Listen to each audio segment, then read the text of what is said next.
develop not just this year, but over the last 4 years, and to see where they're at now? Yeah, it's really been more than that. I took over 7 years ago, so they were all sixth graders. So Wow. I've really been able to watch them come up through our youth program, and they won the 8th grade championship, tough win, and it was pretty cool to watch that happen. So to be able to watch the culmination of all that and this year and what they've been able to accomplish has been pretty special. So we're hoping we can end this one the same way they ended the 8th grade year.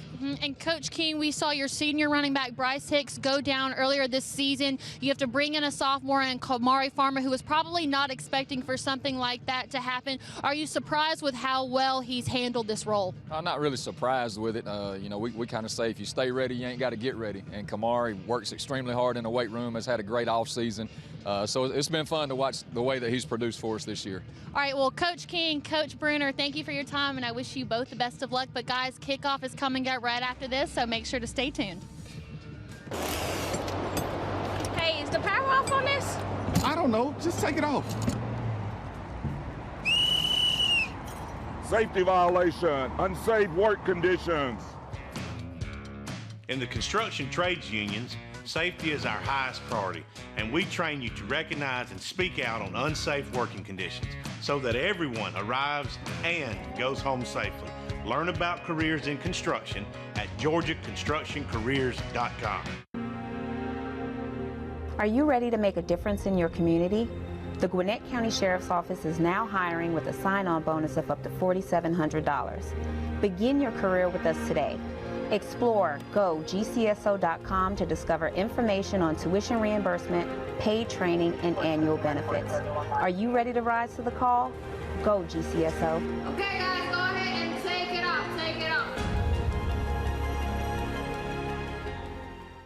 America, come along with our adventure seekers and discover summer with Ford. Join friends Maisa and Leslie on an epic adventure with the capability of the Ford Bronco Sport. Head out with the Stevens family and stay connected with built-in Wi-Fi in the Ford Explorer. Did you know that horses sleep standing up? Road trip with the Sanchez family and available hands-free highway driving in the Ford F-150. Now get 2.9% financing for 60 months plus up to $4,500 cash back on select Ford SUVs. See your local Ford dealer and discover your best summer ever. The GeorgiaConstructionCareers.com drive for the GHSA state title is sponsored by Score Atlanta, your source for Georgia high school sports. HendrickCars.com. Get no payments for 90 days at HendrickCars.com. Experience the Hendrick difference. Sports Turf. You bring the vision, we'll bring it to life. The Georgia Army National Guard. The next generation is now. And by Ford. For great offers on F-150, see your local Ford dealer. Welcome back, everybody. Grisham Stadium, Carrollton, Georgia. Brandon Adams, Rusty Manziel getting ready to kick things off. State quarterfinal action in the 7A classification as Walton travels to Carrollton here. We'll take a look at our coin toss here there as well, taking place moments ago, presented by the Georgia High School Football Hall of Fame. You see Walton, the visiting team, they're dressed in white. They've got the red pants. Carrollton, as you've seen them so many times throughout the years, they've got the black and gold. The coin toss taking place there, getting some instructions. It is Carrollton that wins the toss. It defers its choice to the second half, and that'll put the high-powered Walton Raider offense, team that scored at least 5 touchdowns in every game thus far, on the field to begin things. Cold night tonight, and with that, we'll give you our weather report here. An update of the forecast to get things going. Obviously, as we said, very cold, brisk night tonight, but you would certainly expect that when you're thinking about November, Friday after Thanksgiving. There you go. There it is, presented by the IBEW, Local 613, 46 degrees. Wind just blowing at 1 mile an hour. The skies are clear, but Rusty, as we said before, it is chilly. Yeah, I mean, we've come a long way from Corky Kell and some of those early games where I think we left with SPF 50. Now we are 46 degrees, perfect night for quarterfinals, Elite 8, between two very, very talented football teams. And it is Carlos Hernandez for Carrollton who will kick it away, and we are underway in Carrollton, Georgia, as the Carrollton Trojans host Walton. Walton has the better record. They are on the road, though, via the coin toss that took place for this round. Of course, the kick goes out of bounds. You will see the flag come down there. And that's where Walton will get ready to go on offense here. And our first chance. Free kick out of bounds by the kicking team. Carrollton is elected to take the ball at the 35-yard line. Of course, that's our officials there. Thomas Graham's our referee. Jacoby Brown, the umpire. Dylan Holsey, he is our headline judge. Foy Shemwell, a part of this group there as well. Tremendous group, and that's, of course, brought to you by the Georgia Sheet Metal and Air Conditioning Contractors National Association. Glad to have them being a part of this, and glad to have a veteran officiating crew. Of course, 7 officials here for the state playoffs. First look now at Jeremy Heklinski, the Wake Forest commit at quarterback. Leading 7A in passing on the season, but running on first down, and a big hit there on Makari Bodiford, the running back. So a big play to get things started for Carrollton defensively, and a chance for us to see some starting lineups here. Man, that was a lick by the middle linebacker. I think that was 17. To go back and look at that replay, but you look at that play, and they were ready for that.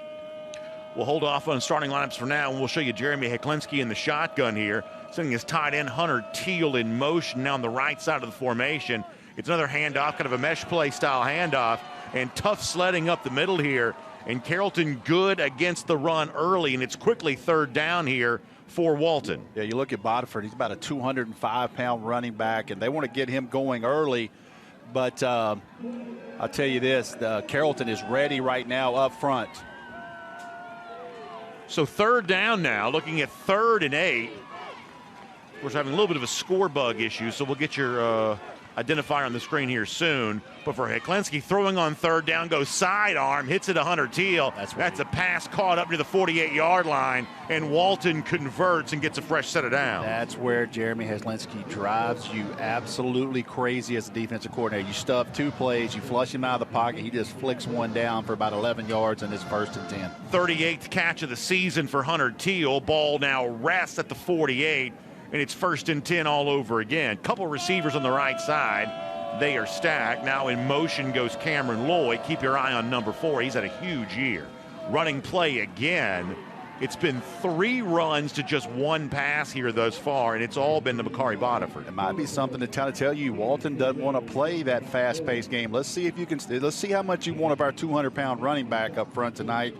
And let's keep that high-powered Carrollton offense on the sideline. Of course, the quarterback matchup is certainly a fascinating one. We mentioned Heklinski leading 7A in passing. On the other side, Julian Lewis, number 1 player in the country for the class of 2026, has a chance to set the state record for touchdown passes in the season if they make it all the way to the state championship. So that gives you an idea of the quarterback firepower we have here tonight.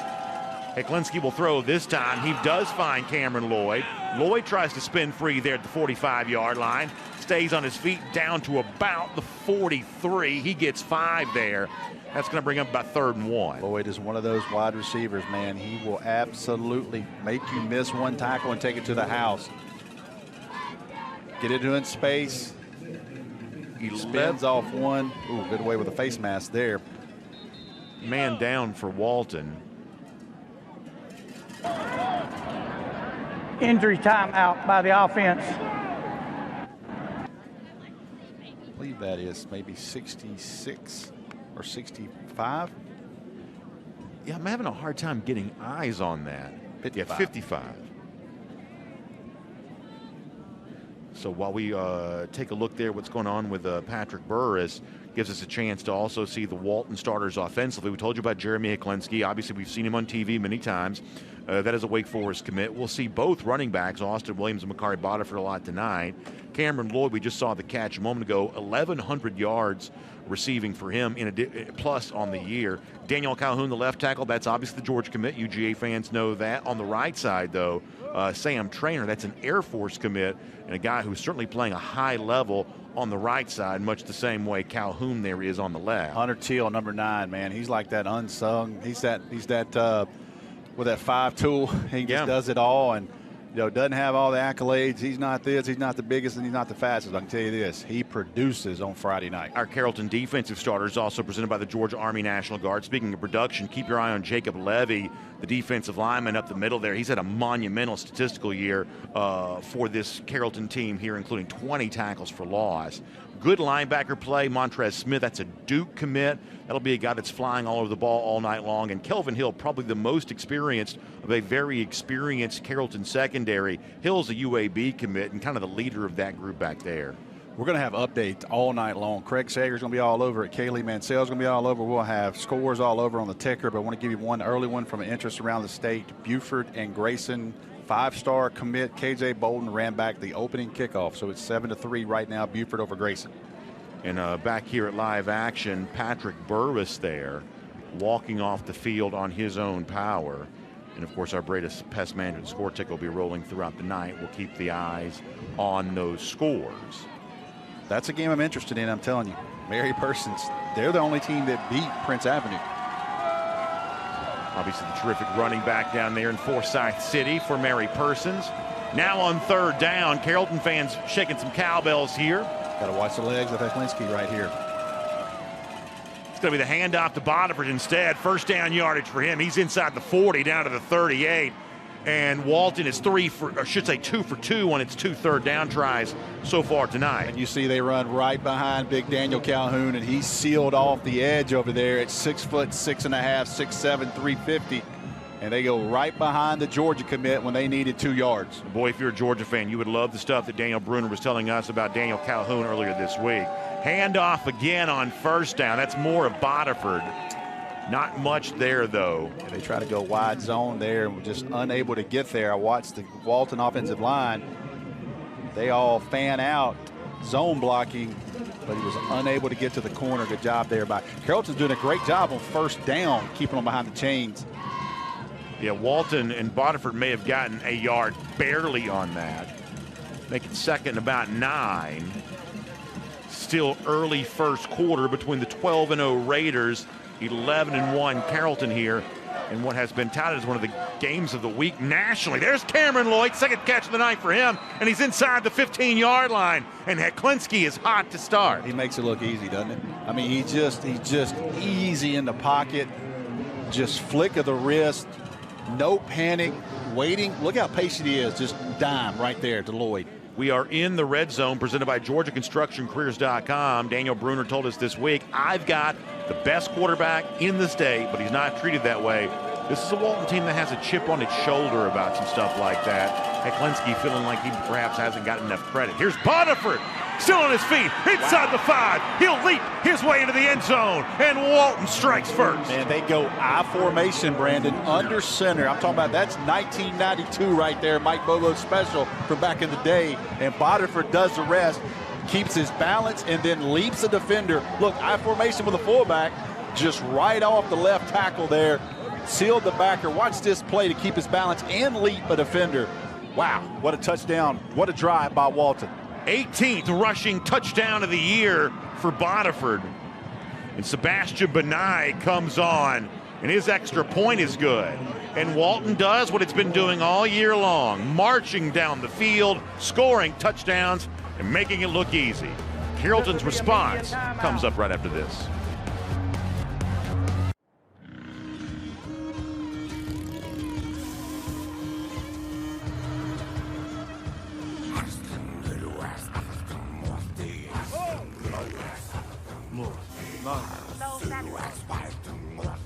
No.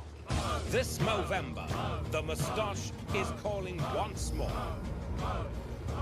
Raise funds, save lives. Sign up at Movember.com. Oh my gosh.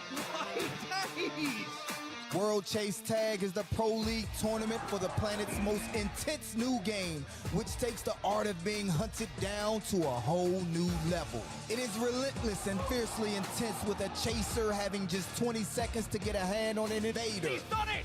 He has done it! And there's only one rule. Don't get caught. Tuesdays at 7 on Peachtree Sports Network. Okay, going back to 1. This industry is my life.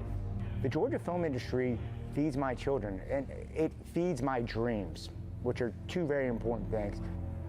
The film community is a real vital ecosystem. You can make a living in it in an incredible town. Real jobs, real impact. Support Georgia Films. Visit whygeorgia.com. All right, welcome back, everybody. Quick strike from Walton to begin the game, 7-0. here in our drive for the GHSA state title, presented by GeorgiaConstructionCareers.com on the Peachtree Sports Network. Carrollton forced him into 2 third downs early. Walton converted them both. Some big throws from Heklinski, but a lot on the ground from Makari Bodiford, including the touchdown there as well. Now Sebastian Benai will kick it off. That's going to be returnable inside the 10-yard line. Coming 20. Got a flag. Flag comes in. Good play on special teams to limit Kelvin Hall there. But let's see what the flag is as well. I think they had a blocking below the waist, I believe, on Wendell Gregory, the South Carolina commit, number 1. You're going to see him tonight at defensive end.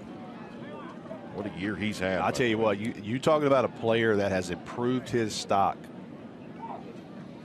I talked to Coach Bruner before the game, and he said, Rusty, it is mind-blowing, the difference in 12 months for him. Let's get our call During here. the return, illegal block below the waist by the receiving team. The penalty is half the distance. First down, Carrollton.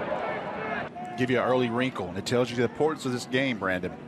Daniel Calhoun is playing nose guard already. That's exactly right. Yeah, we expect to see him a lot on defense here tonight, and it does just speak to the importance of the game and also the high-powered nature of this Carrollton offense. Of course, you see the Breda Pest Management scoring summary a moment ago. 9 plays, 65 yards. Bodiford gets the touchdown. A lot of carries on that drive as well.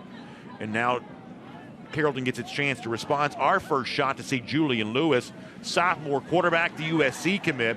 But he'll do as he has so much this season, hand the ball to another sophomore, Kamari Farmer, there on first down. We'll see the Carrollton starters in offense. The Georgia Army National Guard brings it to you.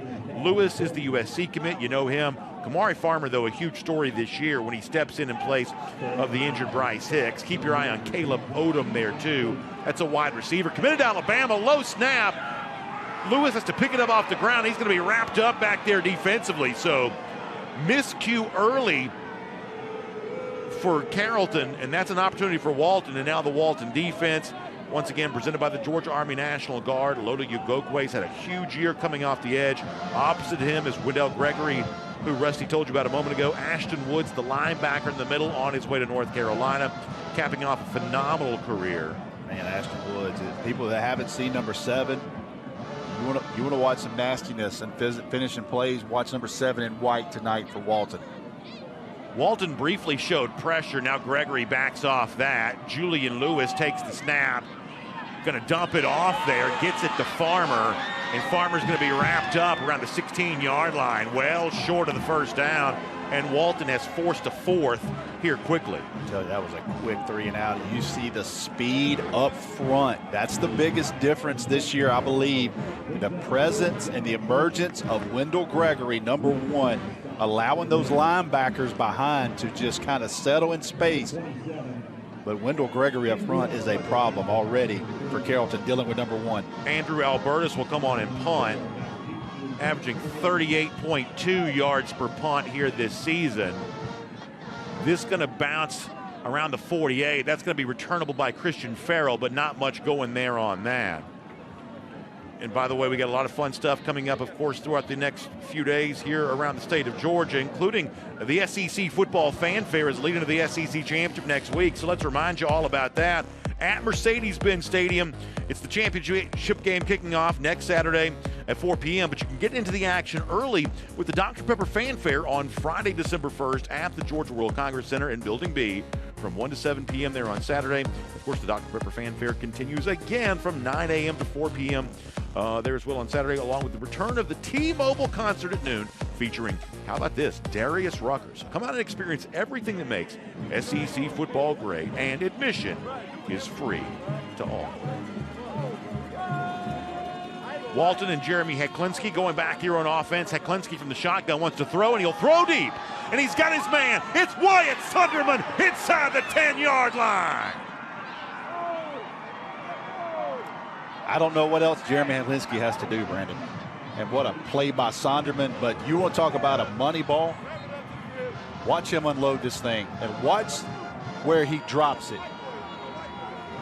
Right in the hands. That's a great job by Sonderman tracking at the end. But when he stacked that receiver, he doesn't miss that throw.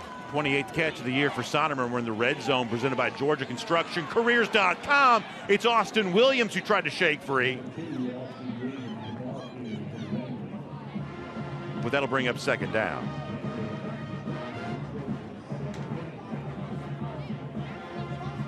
.5:45 to go, first quarter of play. It's been all Raiders here thus far, including knocking on the door for the game's second score.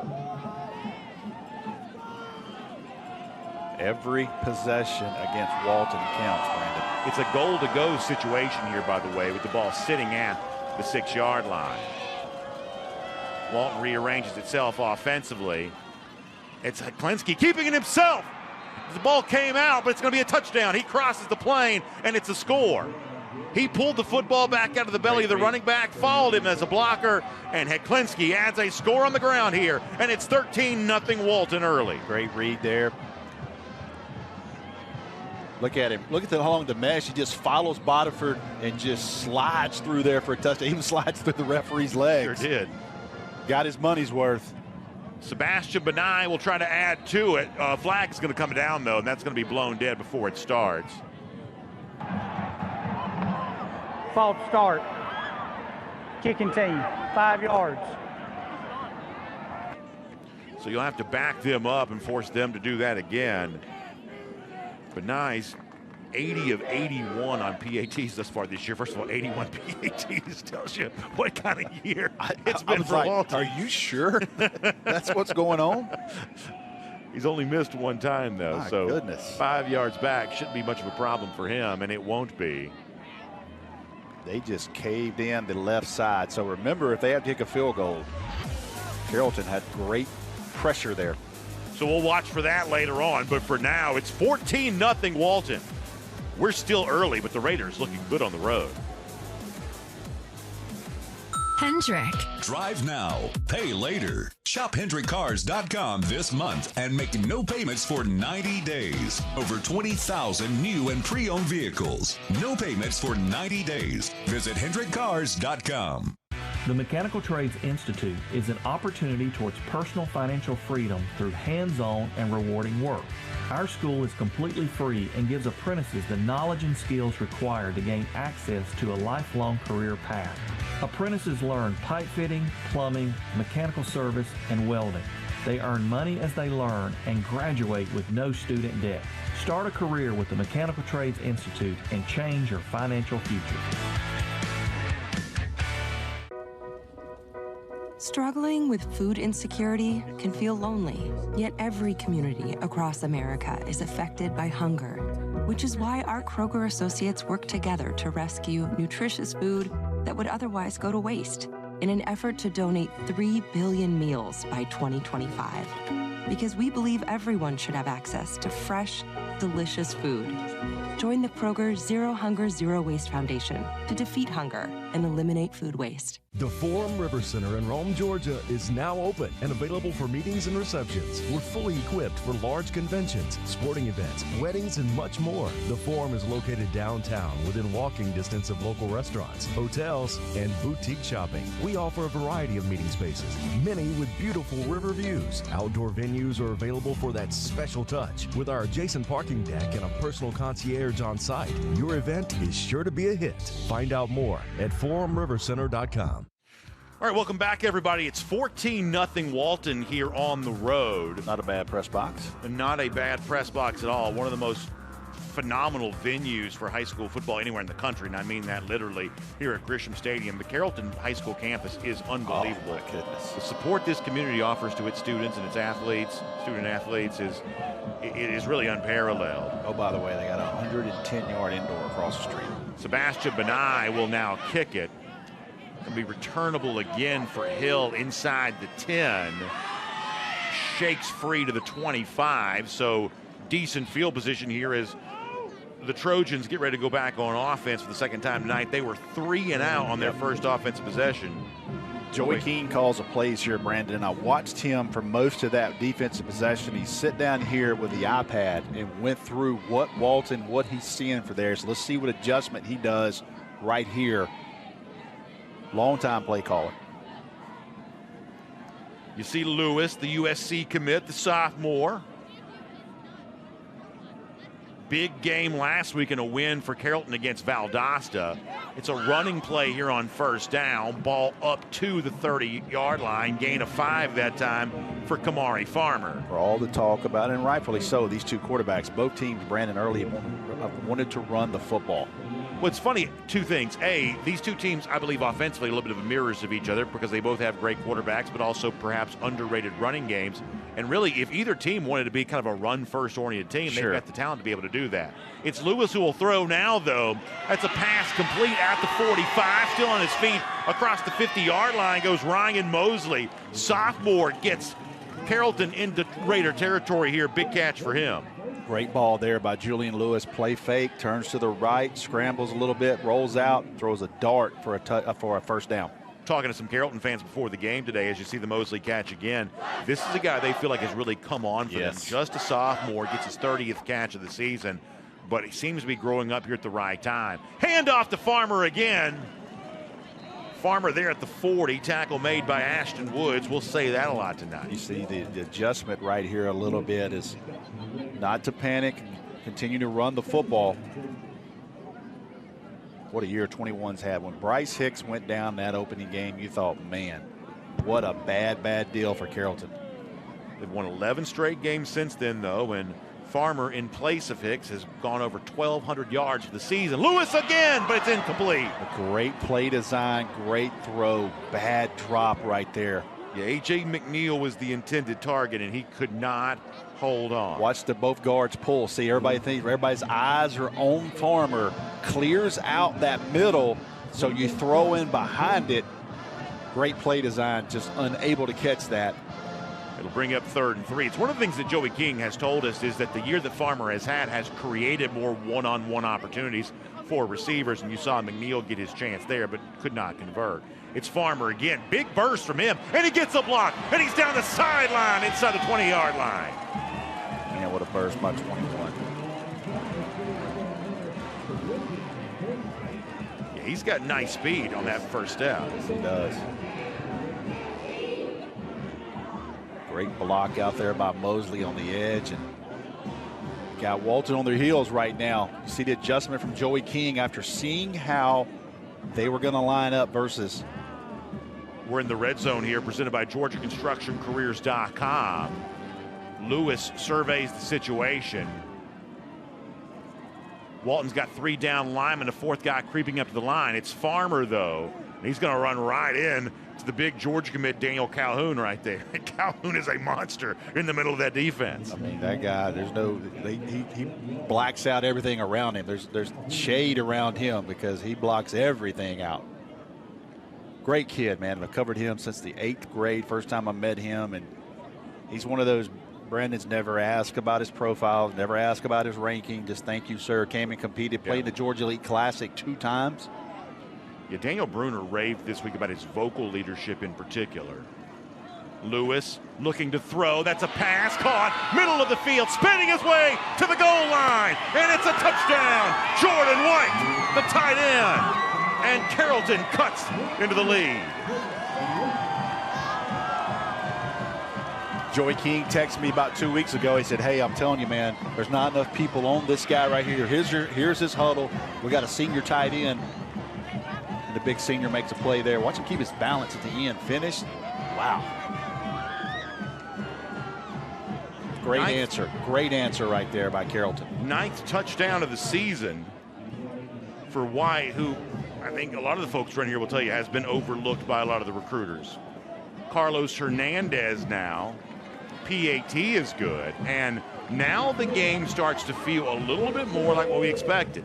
There's a chance, y'all, we're going to see both these teams pile up some big points here, and we've seen both teams now get their chance to strike. And while we have a moment, let's also remind you about a fun event coming up to Rome, Georgia here very soon, about the Holiday Lights of Rome. You can enjoy the Holiday Lights at this spectacular drive-through light show. It's the Coosa Valley Fairgrounds from November 24th through December 1st. It's only $20 per car to enjoy the light show. You can plan your fun and get event details at romeevents.org. That's romeevents.org. new to me. I'm going to check that one out. They get you in a Santa suit. I feel like you'd be a good, like when it's all said and done, you come get your picture taken. I'd love to do that. With Santa Rusty. Yeah, man. Rusty will put a 5-star recruit in your stocking. Yes. Let's see our scoring summary here there as well. 7 plays, 75 yards. Brought to you by Breda Pest Management. Jordan White, the tight end, caps that off. Believe Grayson is now up 13-7 on Buford. Keep your eye on that. We talked about that earlier. Hernandez, short kick. Returnable here from inside the 10. That's Sonderman. Sonderman lost the football. Carrollton thinks it has it. There's a wrestling match still going on down there. Officials running to break it up. No official signal yet. They're communicating here. Ruling on the field is a fumble recovered by Carrollton. First It down. is Carrollton football. Sonderman had it pop right out. Yes, he did. He had it right on. That was number 8, I believe, or 6. Yeah, I believe that was Montrez Smith, the linebacker, in on special teams, the Duke commit, who makes the big play right there. Created an opportunity for Kelvin Hill to get the recovery. So big moment here for Carrollton on special teams. Setting up a screen now. That goes to Farmer. Farmer down to about the 22, so he may have gotten 3 on that. But Montrez Smith with a big special teams hit has changed the momentum of this game now. Yeah, we talked about it in pregame. Who is going to have that costly turnover in this game? And early on, Walton gives Carrollton an extra possession, chance to tie this thing up. About to go under 2 minutes in the first quarter. Frantic pace here as of late. It's been a lot of Kamari Farmer thus far for Carrollton, but Lewis will look to throw this time. Trying to make something happen with his feet to buy himself some time and has to throw it out of bounds. Talked about that last week with experienced quarterbacks. I'd love that. Sometimes you just got to play for the next play. Don't take a negative play. Tackle box and the ball across the line of scrimmage. There's no foul for intentional ground. It's amazing the amount of snaps that Julian Lewis already has as a sophomore. He's 209 yards, 4 touchdowns last week. That gives him 27 touchdowns in his last 6 games. That's 45 for the season. The record in Georgia history is 56, so he has a chance at that. It's a handoff again, though, and Farmer will get inside the 20. Joey King saying this week that when you look at the overall numbers that Farmer's put up, speaks for himself in terms of what he's been able to do, but also clear to point out, hey, there is no replacing what Bryce Hicks does fully and completely. And now after the turnover, you got Carrollton now looking at a 4th down situation here in the red zone presented by GeorgiaConstructionCareers.com. It's 4th and 3. Power eye. They are. Lewis will hand it off, fakes the handoff, now throwing, and it's, trying to connect with Zion Cooley there. That's another tight end who also plays on defense. And I didn't see if that went through his hands or if it just was the timing was off, but either way, not able to come up with it.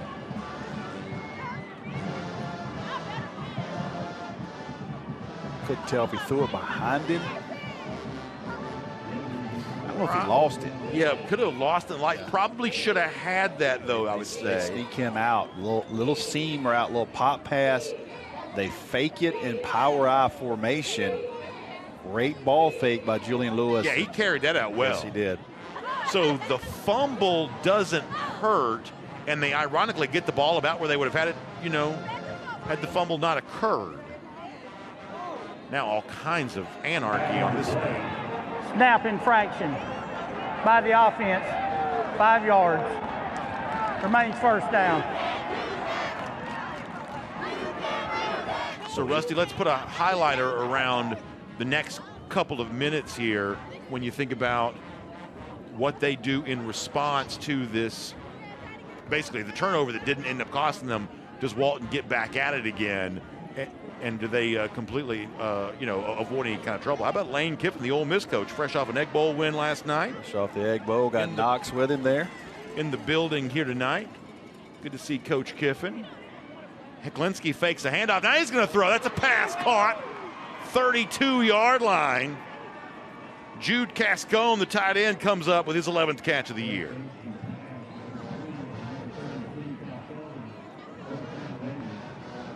And here comes Walton again. Another good play fake carried out that time by Heklinski. Jaden Thompson, the free safety, was there to make the tackle. 1st and 10 now, under a minute to go, first quarter of play. Heklinski, that's a handoff. Up to the 38-yard line that time goes Austin Williams. Pick up a 4. Make it 2nd and 6 now. Yeah, you see now both teams settled in right here. Probably going to be the last play of the first quarter. They try to sneak one out. Yeah, they're going to run one more. Clock going under 10 seconds in the first quarter. Heklinski will throw towards the sideline. Pass caught right there at midfield. That's Cameron Lloyd, second catch of the night for Lloyd. That's pitch and catch for them, man. They've done that a lot here this year. Pitch and catch. You see the contingent traveling over, including the marching band from Walton. Yeah, great crowd. Great crowd tonight. All the way around the fence, yeah. You know, wonderful group traveling down from Cobb County here, and obviously the folks here in Carrollton have packed it out as they have so many times. So 3 seconds left in our first quarter. Top of the screen, 1-on-1. See if they take a shot. Heklinski instead is going to hand it off to Williams, and Williams is hit right there. Nice tackle by Montrez Smith. And that will end the first quarter. So Walton scores twice, gives up the touchdown, gives up a turnover, then gets the football back. And they got the football again. So we'll take a quick timeout and come back and show you second quarter action and what looks like is going to be a fun one. From the baseline to the sideline, the best live sports from Atlanta and beyond are on Peachtree Sports Network. The biggest plays, the instant classics, and the next rising stars are right here on Peachtree Sports Network, your home for live local sports.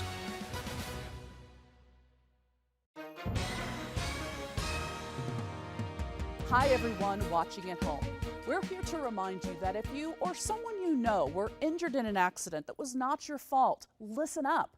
We have live agents available right now to answer your questions and tell you how much your case is potentially worth. Hi, I'm Gina Bellich, here with spokesman and TV personality Tom Mustin with us in the Help Center. So Tom, phones are really busy over there. Tell us what kind of calls you're seeing. Well, Gina, first off, thank you for having me here in the call center with you. We always enjoy talking to the viewers and getting folks the compensation that they deserve. You know, we're seeing calls about all kinds of accidents, but the most common by far has been car accidents. So if you or someone you know were injured in an accident that was not your fault, give us a call right now. You'll speak with a live person. They'll answer any questions you have and tell you if you have a case and how much your case is potentially worth. Thanks, Tom. All right, folks at home, you heard it. Take advantage of this opportunity and call now. I'm here with Coach Bruner right now, 14-7 lead. What do you like to see more of in the second quarter? Know what I'd like to see less of? Turn the ball over. We got to protect the football. Offense doing a good job right now. Got to keep that up. And defense had a blown coverage for a touchdown, but playing pretty good. We just got to tighten little things up. Awesome. We'll be back for the second quarter, guys. Thank you so much, and very straight to the point is Daniel Bruner there. By the way, the mustache looks good on Coach Bruner. Got a little Ted Lasso going on there. I like that. He says, I'd like to see less of the turnovers, and obviously, as we were mentioning a moment ago, thus far, the turnover and the kickoff does not seem to have hurt the Raiders because they get the football back and they're driving again. Here's Heklinski. He'll throw, and it's a pass caught going down the sideline. And inside the 5-yard line there is Jordan Bam Bride. Over the shoulder catch, pretty throw. And a really nice run after the catch as well for Bride. Yeah, Bride could run, the Navy commit. And they catch him right there. Just really good coverage, just drops it over the shoulder. inside the red zone, presented by GeorgiaConstructionCareers.com. The handoff going the way of Williams. We saw a lot of Bodiford on the first drive, and we've seen a good bit of Williams since then. Both these guys go over 100 yards last week in the Walton win against North Gwinnett. So that's kind of a two-headed monster there at running back. Yeah, Bodiford, I saw him in pregame. I was like, man, he is legit 200, 205 pounds. You see him back in the game now at the running back position. Walton leads by a touchdown, but looking for more. Man goes in motion. Heklinski will throw again. It's Hunter Teal, and it'll go easy into the end zone for a touchdown.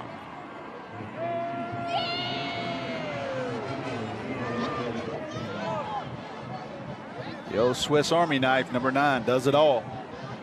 Miami of Ohio commit. And Walton's just got so many different ways it can hurt you offensively. Yes, stress you there. Sebastian Benai for the third time tonight will try a PAT, and it's good.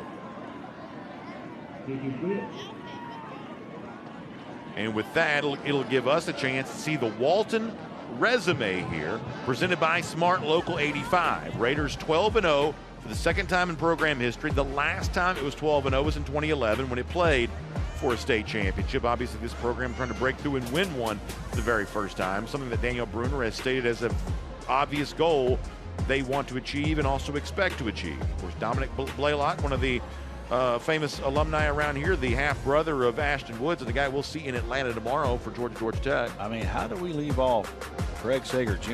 We're talking about notable Walton alumni. I mean, quite the oversight there on that. I mean, we missed it in the truck on that. Quite the oversight there for our man. He was so excited for this game. He was here an hour early tonight. And that tells you something about Craig Sager Jr. Now he come across the state to see his Walton Raiders play. By the way, in our Breda Pest Management score ticker, you see Bowden all knotted up at 14 right now. One of 3 teams here in Carroll County still playing. Central Carrollton, obviously an undefeated season. Carrollton, the game we have for tonight, and they're Bowden there as well. So Sebastian Benai will kick it off here. A.J. McNeil going to get a chance to return this. He gets a block and some room. Takes a big hit there at the 35-yard line. But best field position to start the night. Nice tackle by Oliver Skeen as well. But good field position for Carrollton here to come back on offense. Yeah, down 2 touchdowns. You don't want to get too far behind this high-powered Walton offense. You got to keep answering, and try to steal possessions. Score to watch. Camden County coming up north I'm here telling you that with a lead over Mill Creek right now. That wing tee is you just don't deal with it anymore, and nobody runs it as good as a Jeff Herron football team. Defending 7A state champs on the ropes. Of course, that's the team that beat Carrollton last year 70-35 in that state championship game back in Juju Lewis' freshman season. Now a sophomore. Carrollton obviously wants to get some revenge for that at some point in time, running on first down and not much doing.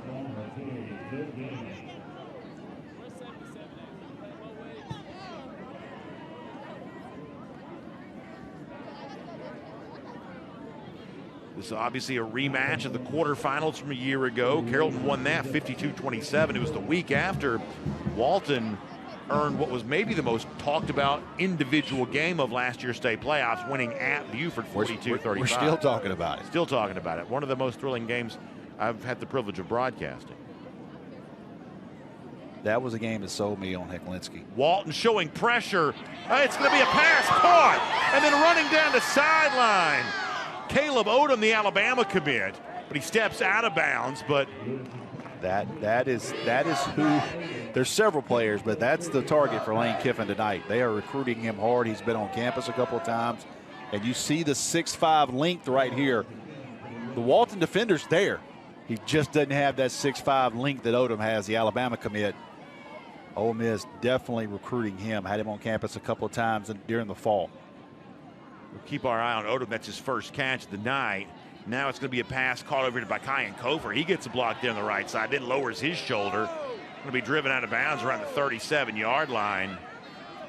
but a nice throw and catch by Lewis to Kofor. Luckily, we didn't get a flag there, because when your helmet comes off, you normally have to stop the play. Helmet off, defensive player. Please set the play clock to 40 seconds. See if they take a shot while he's out. Walton brings in number 5, Tyson McQuarrie, on this down on the bottom. So Lewis will take the snap, stepping into the pocket now, trying to buy some time with his leg, gets himself a block, now just going to try to dump it off. It's Odom again there at the sideline. Did he stay in bounds? No, he did not. And we got a flag down, probably going to be a holding as well. Anytime you scramble as much as he was trying to create, it causes your offensive line to block longer. Somebody's going to grab a jersey, and I believe they got him. Pretty athletic move here by Odom, isn't it? It was indeed. Yeah, down right there. Yeah, right, Holding. just barely. Offense, 10 yards from the previous spot. Replay first down. I'll tell you what, both of these teams want me to use contact balance so bad. I mean, I put myself on the limit, but the phrase that Rusty loves to use, that was almost reminiscent of, like, say, Brock Bowers in last year's Peach Bowl, using his body to convert the 4th down. What a Odom a little bit like one of these athletic tight ends. Definitely. Is he a tight end at the college level, you think? I think he's a wide receiver. Think he's a wide receiver? I think he's not going to be attached to the line too much. Carrollton never uses him attached to the line. It's okay. That's the way it is now. These new age, they call him an H-back slash tight end. 3 down lineman for Walton. It's a handoff to Farmer. Farmer makes a man miss, stays on his feet. Now finally brought down there at the 38-yard line, tackled by Ashton Woods. But getting back near the original line of scrimmage is Farmer. Walton brought Wendell Gregory on a little wraparound blitz, and he missed the wrong gap, and it let Farmer get up there and pick up some yards. But they're trying to find ways to use number 1 different, except for off the edge. That time just missed. Ball sits at the 38, almost right on the 38. Nose probably just shy of that. Jordan White, who has a touchdown, goes in motion. Lewis will now throw, middle of the field, pass caught, inside the 10, to the 5, touchdown, A.J. McNeil. And that brings out the light show here at Grisham Stadium. I want you to watch, if we show this replay, Julian Lewis lets him clear because Walton has this play covered. He lets him get right in behind the defender. Watch him delay just a second. See him hold it right there and lets him get in the zone past that defender from Walton, and the rest is touchdown. That's an absolute great throw, but an even better read by the quarterback not to force it in there. Let him clear the zone in behind that defender. He throws a strike for a touchdown. And all of a sudden, Juju Lewis, who's been hot for most of the second half of this season, starts to feel like he's getting pretty hot right now as well. Carlos Hernandez, PAT, is good. And we're looking at a brand new score of 21-14. We expected points in bunches, and we've got them galore here. But it's Walton with the lead on the road right now. We'll be right back after this. Hey, does it matter if this leaks? It don't matter to me. Can't see it from my house. Illegal use of hands and proper training. GeorgiaConstructionCareers.com has 14 different highly skilled trades with tuition-free training in our certified apprenticeship programs to train you the right way. Find your career at GeorgiaConstructionCareers.com. The Georgia Sheet Metal JETC equips apprentices with the knowledge and skills required to start a rewarding career in the sheet metal industry with programs in HVAC, industrial welding, and testing, adjusting, and balancing. Training is 100% free and allows apprentices to earn as they learn. Journeymen graduate with no student debt and have the potential to earn more than most college graduates. Visit our website to learn more about this opportunity at careersinsheetmetal.com. Sweetheart, please don't forget to wear your seatbelt. I got it, Mom. It's a really nice day, living in the right space. Breathing your grace, got me feeling some kind of way.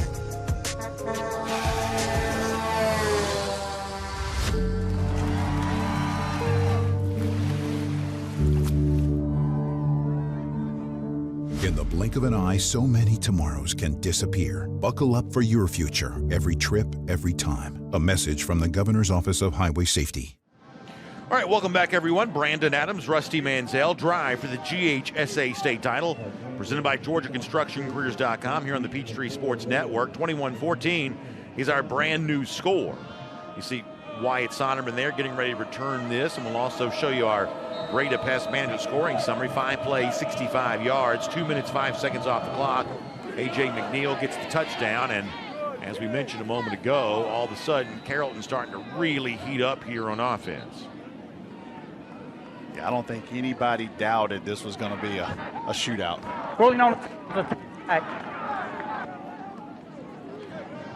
For the second time tonight, a Carrollton kickoff has gone out of bounds. Yeah, they are not happy at all about that. They are discussing that.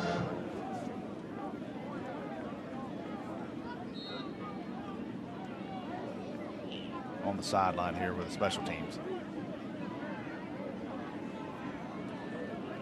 So Heklinski back to work. He's got 2 receivers on the left, runs that slow mesh play, and then pulls it back out and throws it. How about that to sell it all the way? Pass caught, 40-yard line. Flag comes out too. I think it's Jordan Bride who gets the reception at the play stand. I think they're calling them for having somebody down the field. sideline warning on Carrollton. That's their first warning. Carrollton wanted an illegal man down the field. The referee wanted them to back up while they were arguing. But I can tell you, they were pointing the entire time about somebody, because the match took a while. Yeah, it really did. It's funny, you know, he's going to Wake Forest. That really is that Dave Clawson slow mesh style play. Heklinski now throwing towards the sideline. Hunter Teal's going to be pushed out over there near the 49. So good night working on already for Hunter Teal, who has played very well when we have televised Walton games in the past. How about Roswell 7-0 on Marist right now, second quarter. Perhaps a surprise that a Roswell team that's also scored a lot of points thus far this season hasn't quite gotten going against the War Eagles tonight. Fullback in the game. Heklinski faking the handoff again, cranking it up, gonna throw deep. He's got a man, and it's incomplete. Cameron Lloyd was the intended target, and then too much bumping, gonna end up being a pass interference. Lloyd kind of got behind the defense and probably did enough to create the contact. Yeah, that looked like, see here. Pass interference on the defense. Yeah, he's on him early. See 15 that? yards Yeah. receiving. He still almost caught it. That He result really did. in a first down. Almost an and one, if you will. Man, Walton will take shots. So I feel like the last couple of weeks, I feel like we've seen more, almost like the PI calls as a weapon, right? Like, you know, get behind, you know, get. And it's not a spot foul like it is in the NFL, but where just the ability to create open space as a wide receiver is kind of drawing that penalty, and that itself is becoming part of the offensive weapon. No doubt. It's tough to cover, man. You got a quarterback that can throw it that far, you're always in play. The longer that DB has to run, we'll give it to Bodiford here. Hand off to Makari Bodiford. He's going to try to follow a block there on the right side. Nice job. Carrollton's not happy with their defense, but their run defense on first down has been really good tonight so far. Yeah, they've done a good job kind of getting into second Walton off schedule, if you will. Yeah. Gets a couple that time, makes it 2nd and 8. It's 2 receivers right side. Sonderman's your lone man on the left. That's Hunter Teal again. And he takes a big hit. Nice job. Open field tackle made that time by Kelvin Hall, the UAB commit. Coming up and wrapping up and bringing him down. That was a great job fighting off. They tried to seal him off, and he fights through that and makes the tackle. Watch him blocking him right here. They try to seal him, just gets beat to block of Teal and gets there. Joey King said this week, Kelvin Hall's got that dog in it. It's obviously a popular phrase right now. You see why he said that. 3rd down now coming up, 3rd and 6. Heklinski tries the hard count, now looks back towards the sideline. Here comes Carrollton. Heklinski will throw it. Sonderman's there. 20-yard line. Ball came free again. Now there's a fight for the football. If Walton has it, it's a first down. Daniel Calhoun says it does. However, Carrollton's pointing the other way. Both teams are pointing. I believe Walton comes up with it. Man, uncharacteristically there, Sonderman. Yeah, ruling is a fumble recovered by the offense. First down. That's the second time tonight Sonderman has coughed it up. On the kickoff, it was a turnover. On this particular throw and catch, he was fortunate enough to fall back on it again. He takes a shot in the back. Good protection here, gives Heklinski time right there. Just rips it out. Yeah, you got Kelvin Hall in there trying to rip that one free, so heads up play by Hall, the UAB commit. Boniford handoff on the right side. He'll lower his shoulder. Big collision over there, though. Jaden Thompson, one of the guys in on that stop for Carrollton.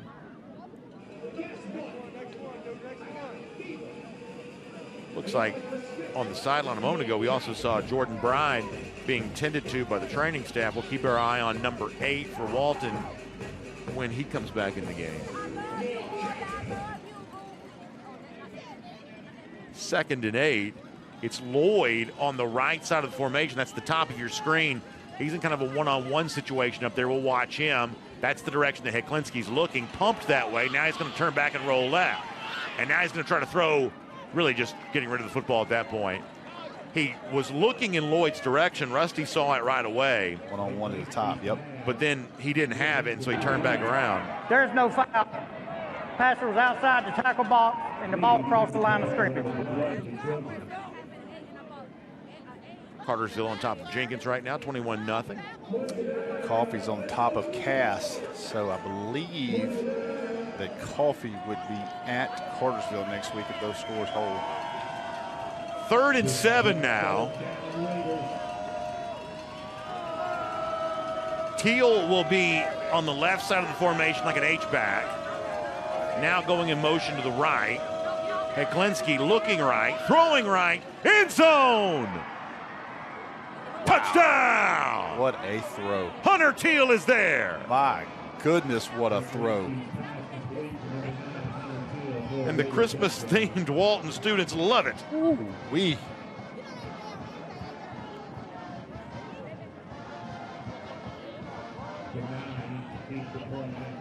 Second touchdown of the night for Teal. Watch him put this in this window. Look at that. Boy, that's a big-time throw. Rusty, that's a big-time throw. That is a big-time throw. Sebastian Benai. That is a Wake Forest is hoping we lose connection throw. And we like that. Wow. We joke about that a lot, but I'm going to tell you this right now. This will be a media timeout. To his credit, has remained very loyal to Wake Forest because they were in on him first. Correct. He has made that very clear. Chip on his shoulder about who didn't recruit him, but very thankful that Wake has. We'll be right back. What a game. Power Nation is your source for authentic automotive how-to. Detroit Muscle, celebrating the passion and performance of Motor City Cool. Truck Tech, smoking the streets, and tackling the trails are just part of highway hauling fun. Engine power, it's high crank and performance with the science of speed and torque. And our newest show, Carcass, imagination, fabrication, and plenty of perspiration. Let the thrill begin. Power Nation. Thanksgiving. It's part of the fabric and culture of our country. What a great time for families to reconnect. Not only does Thanksgiving build the bonds of family, but our neighborhoods and communities as well. If it weren't a drink from McDonald's, you wouldn't try this hard. Now get any size frozen drink for $1.79 or get an ice-cold classic lemonade made with real lemon juice. Ba-da-ba-ba-ba. From the baseline to the sideline, the best live sports from Atlanta and beyond are on Peachtree Sports Network. The biggest plays, the instant classics, and the next rising stars are right here on Peachtree Sports Network. your home for live local sports. The GeorgiaConstructionCareers.com drive for the GHSA state title is sponsored by Kroger. Boost by Kroger Plus. More savings, more benefits, a new level of membership. Dog Nation. Visit DogNation.com for the latest Georgia team news and recruiting information. Georgia's Rome, where the rivers meet and the mountains begin. The Governor's Office of Highway Safety. Seatbelts save lives. The Governor's Office of Highway Safety reminds you to buckle up before every trip. And by the U.S. Army. Be all you can be. All right, welcome back, everybody. 28-14 is our score. Walton on top of Carrollton. High-powered offense thus far on both sides. And obviously in honor of the Christmas season, the Walton students dressing the part. Sebastian Benai will kick off again. He's going to give you a short high kick here. Fielded inside the 25-yard line. A little bit, but not much that time for Kyan Kofer coming off the kick return there. Let's see our scoring summary here, presented by Breda Pest Management. 8 plays, 80 yards, 3 minutes, 17 seconds off the clock. Hunter Teal, second touchdown catch of the night. You won't see a better throw than that in the red zone. Tight coverage, just dropped it right over the defender's helmet. Well, it plays right into the narrative, too, that the Walton people really push the idea that Heklensky, for his career, and by the way, this year he leads all of 7A in passing yards, has just not got enough attention. Daniel Bruner calling him the best quarterback in the state, although not treated that way. But this is also a little bit of a persona for this Walton program anyway. Daniel Bruner's former Division III football player.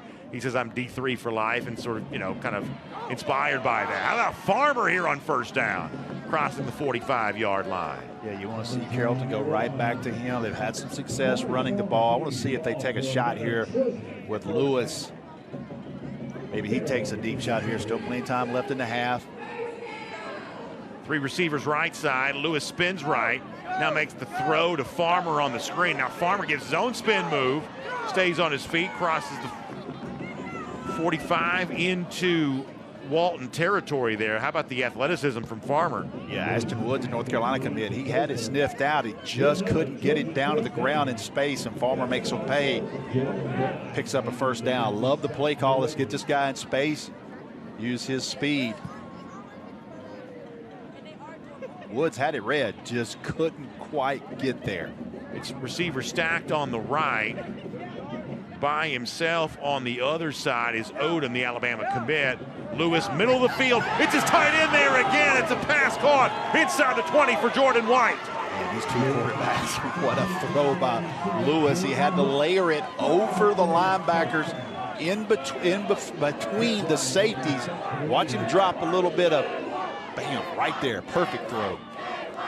There's an ease to the way he plays the game. No doubt. That's what I said this week about him. I got interviewed about him and said, look, he stays within the chaos of the pocket. It doesn't bother him too much. In the red zone here, presented by GeorgiaConstructionCareers.com.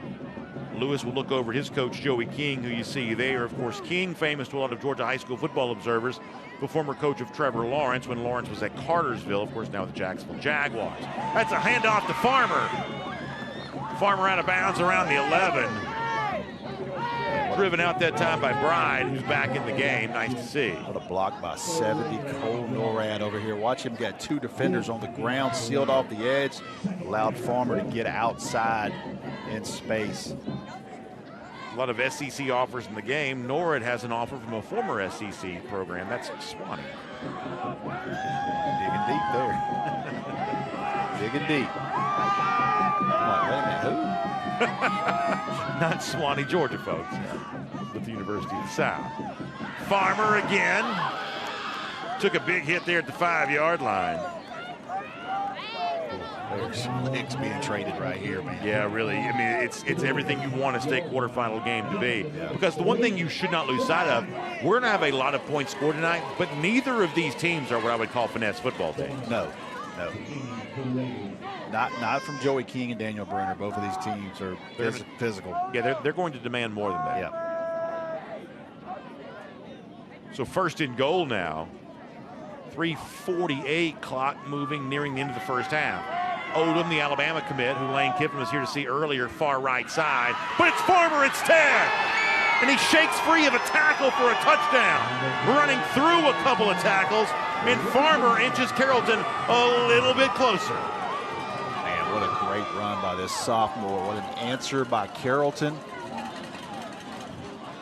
They started with that really good throw by Julian Lewis there to get them into the red zone, and then Farmer did the rest.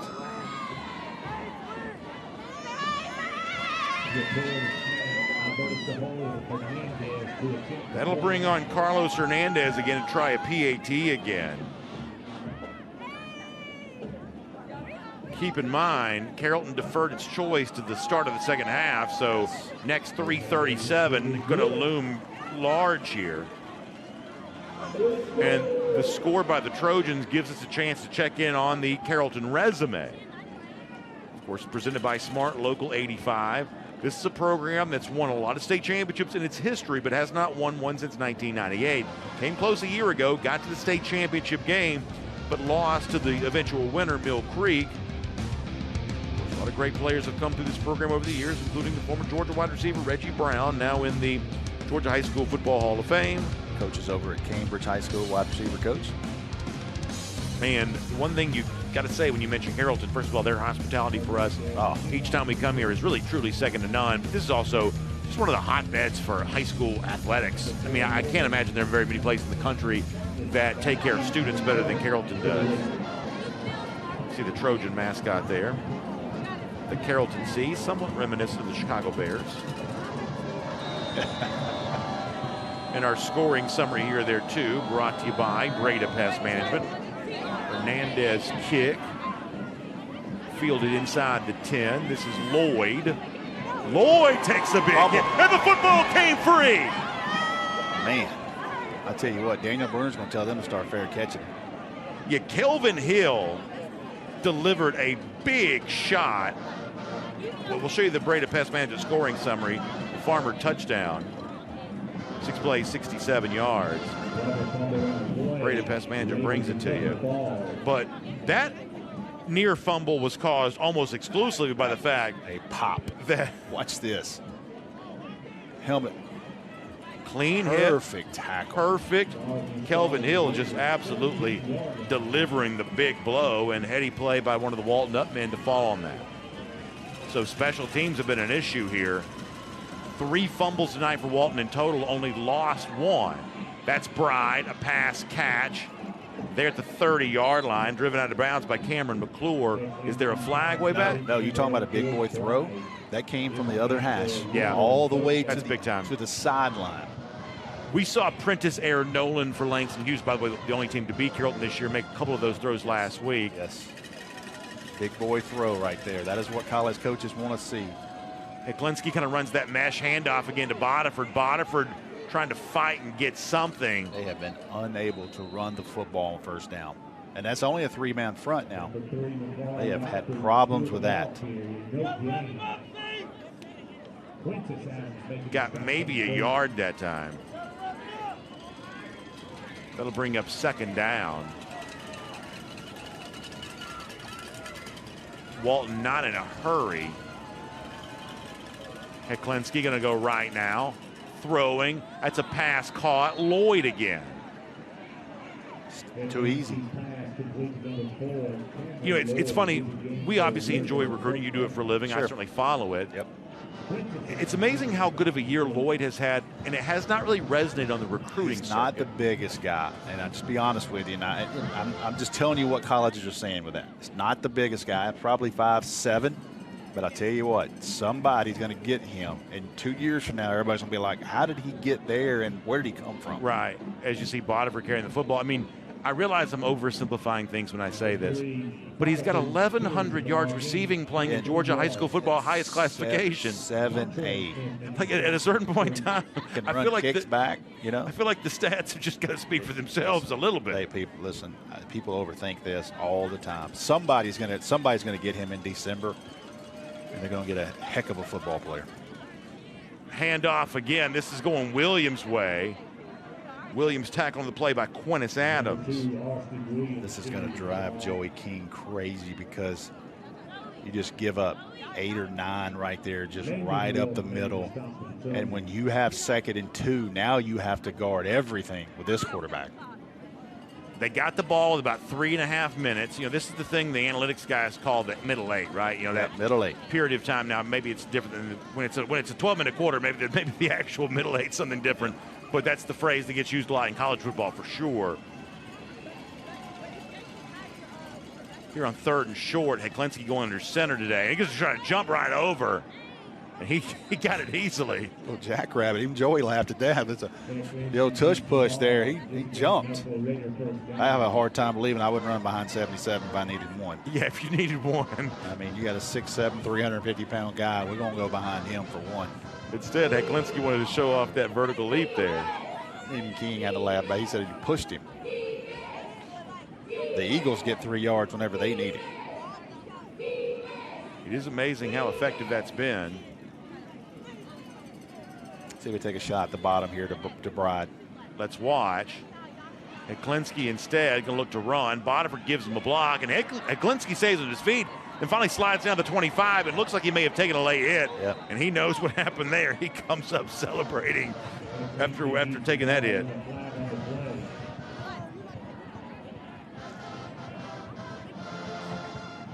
It's getting a little bit chippy.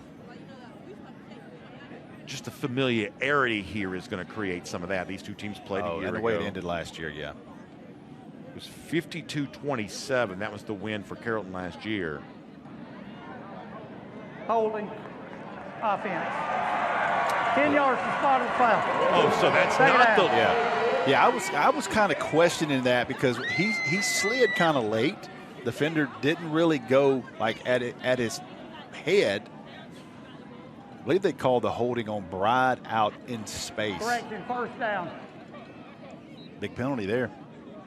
Okay, but so they're going to make the hold after the 1st down. Correct. Yeah, so it's 1st down, but it's yardage that you back up here. Now Bodiford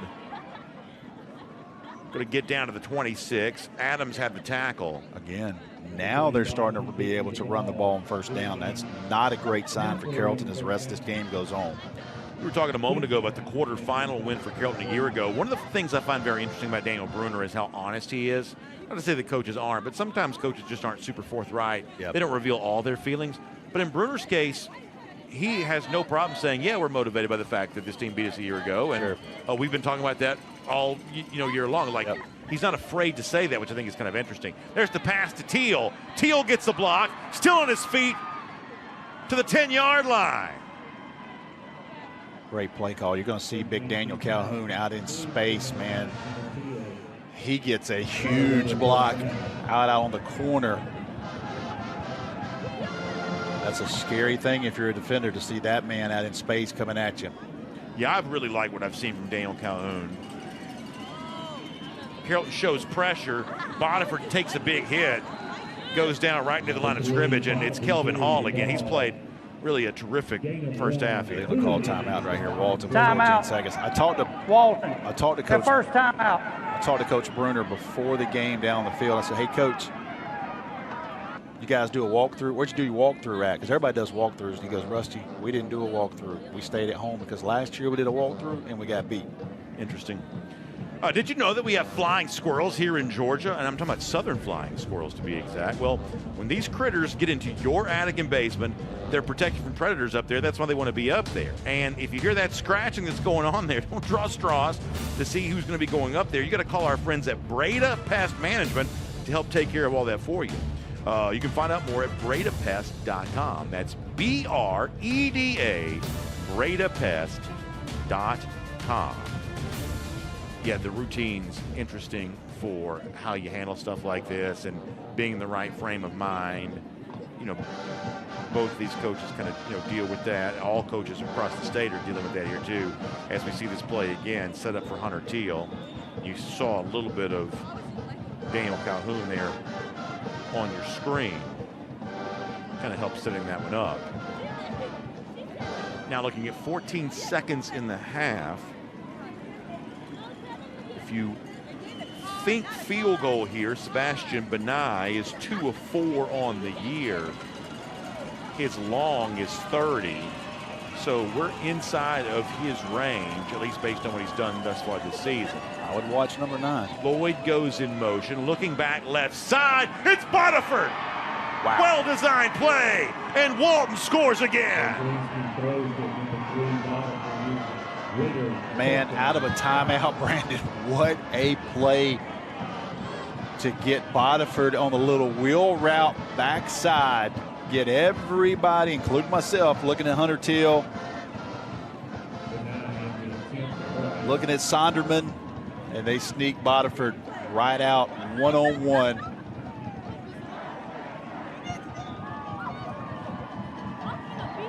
And Walton with a big answer, knowing that Carrollton opens the second half, getting the football. 35 first half points.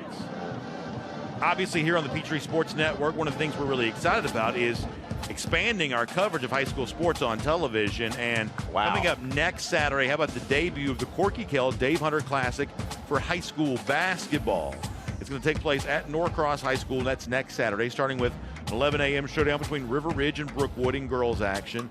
Then in boys action in the afternoon, we've got Lanier taking on West Forsyth. Then a girls matchup between Baldwin and the host Norcross, followed by Douglas taking on Norcross there as well. Great heritage between those programs and 4 great games, 2 on the girls' side, 2 on the boys' side. Next Saturday for the debut of the Corky Kell Dave Hunter Classic for high school basketball here on the Peachtree Sports Network. That's going to certainly be a lot of fun. And Walton was also having a lot of fun a moment ago there as well. 11 plays, 83 yards, 3 minutes, 20 seconds off the clock. Kari Bodiford gets the touchdown. You see the Carrollton coaches shaking their head. That's just one of those you kind of tip your cap because, man, they got you on that one. We talk about it a lot, Brandon. Calling a play out of a timeout. Benai's kick is short. Kofer's return.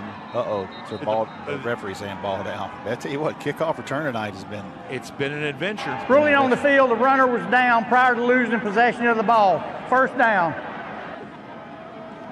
So with 2 seconds, you're assuming that Carrollton probably just wants to get out of here. Yeah, you got to regroup. Don't get the ball. No sense in chancing anything right here. You're going to get the ball, start the second half, go in, regroup defensively, because offensively you've answered pretty much when you needed to, but you have got what the only stop they got was a turnover. Yep. And to me, a lot of this is really about specifically how the quarterback, Jeremy Heklinski's executing. You know, he's giving you, drawing your attention to the right side and then coming back and making a strong throw to the left as he did on that last touchdown. A lot of this is just the effective execution of Walton to put up 35 on the road against the team that eliminated it from the state playoffs a year ago and came within 1 game of a state championship, losing in the state finals. But Carrollton's got the offensive firepower to respond. We think the second half sets up to be amazing. We're so happy to have you here with us tonight on the Peachtree Sports Network. Hendrick. Drive now, pay later. Shop HendrickCars.com this month and make no payments for 90 days. Over 20,000 new and pre-owned vehicles. No payments for 90 days. Visit HendrickCars.com. Beginning the morning you opened your eyes, we spent every waking moment preparing you for the day you'd leave our nest. Whether it's driving to practice or helping with homework, it's all prepared you for, what am I going to be when I grow up? Will you be ready? After much thought, I made my decision to take my talents to the IBEW Local 613. The International Brotherhood of Electrical Workers is not simply a job, it's a career. Visit IBEW613.org to begin a new future today. My marriage kind of took a different path. He told me he was not moving back into the home. My biggest fear was the unknown. What would happen with the children and myself? What would happen with the house? I found Meriwether and Tharp. They told me that they would walk me through this divorce, and they did that tenfold. You need an attorney. You need the best attorney, and that's going to be Meriwether and Tharp. I've used R.S. Andrews 15 years, purchased 2 heating and air systems, so I rely on their technicians for service. I call, they come, it's fixed. And I appreciate Andrews' commitment. He gives it his all. That's how R.S. Andrews makes me smile. Yikey wawa! Running out of hot water is one way your water heater cries out for help. Call R.S. Andrews. Get a water heater rejuvenation. Your water heater gets added life, you get more hot water. Another way R.S. Andrews makes you smile today. And welcome all to the halftime show brought to you by Sports Turf. I'm Kaylee Mansell with our Kroger halftime guest. It is the athletic director and assistant principal here at Carrollton High School, Mr. Paul Fitzsimmons. All right, everybody at home would kill me if we didn't talk about the indoor practice facility you have here right across the street, 110 yards. How does it benefit your student athletes? Oh, well, it's very much a function of our community. It's not just our student athletes. Our band uses it. We have birthday parties there. Our elementary school's there all the time. But it really is amazing, and it's 120 yards. Thank you for correcting me. We have 3 curtains that we can drop down and practice, several different teams in there at the same time. It saves us from heat. It saves us from rain and ice and cold. Honestly, it gets more use in the spring, in the wet season, January, February, than it does now, and it really is amazing. And speaking of community, you take a look out there. Hometown crowd tonight showed up. How special is this Carrollton community? Oh, I could go on and on about our community. The support that they show our athletes, not only our athletes, but our school is amazing, and it's second to none. Anytime we have a drive, they always come out and support, and there's nothing that they won't do to support our Trojans. And I have to bring up head coach Joey King, one of the most widely regarded and acclaimed coaches in the entire state. Not just a great coach, but a great person. How special is he to Carrollton? Oh my goodness, I could go on about Coach King. We're so fortunate to have him, and you hit the nail on the head right there. He's a great coach, but he's an even better man, and the leadership that he provides our boys and the voice in the community. We're so fortunate to have him. And I have to give you some credit as well. You were recognized as the Region 2 of 7A Athletic Director of the Year. What was that moment like for you? Oh, well, it's always nice to be, awarded by your peers. But that's a team award. You can't win something like that and not be a part of an amazing team. So it's just, again, it just goes to show what Carrollton is all about. Spoken like a true humble athletic director. And not only are you the athletic director, but you're the assistant principal as well for a massive school. How do you balance both of those roles? Yes, ma'am. Well, you couldn't balance it if you didn't have a great team. We have, 7 great administrators that work, with me, and, everybody is willing to step in and fill the void when necessary. And so that's how it works. Well, Mr. Fitzsimmons, thank you so much for joining me. We got to give a shout out to the Carrollton Band. They're on the field right now, so let's take a look at the Carrollton Band presented to you by Meriwether and Tharp.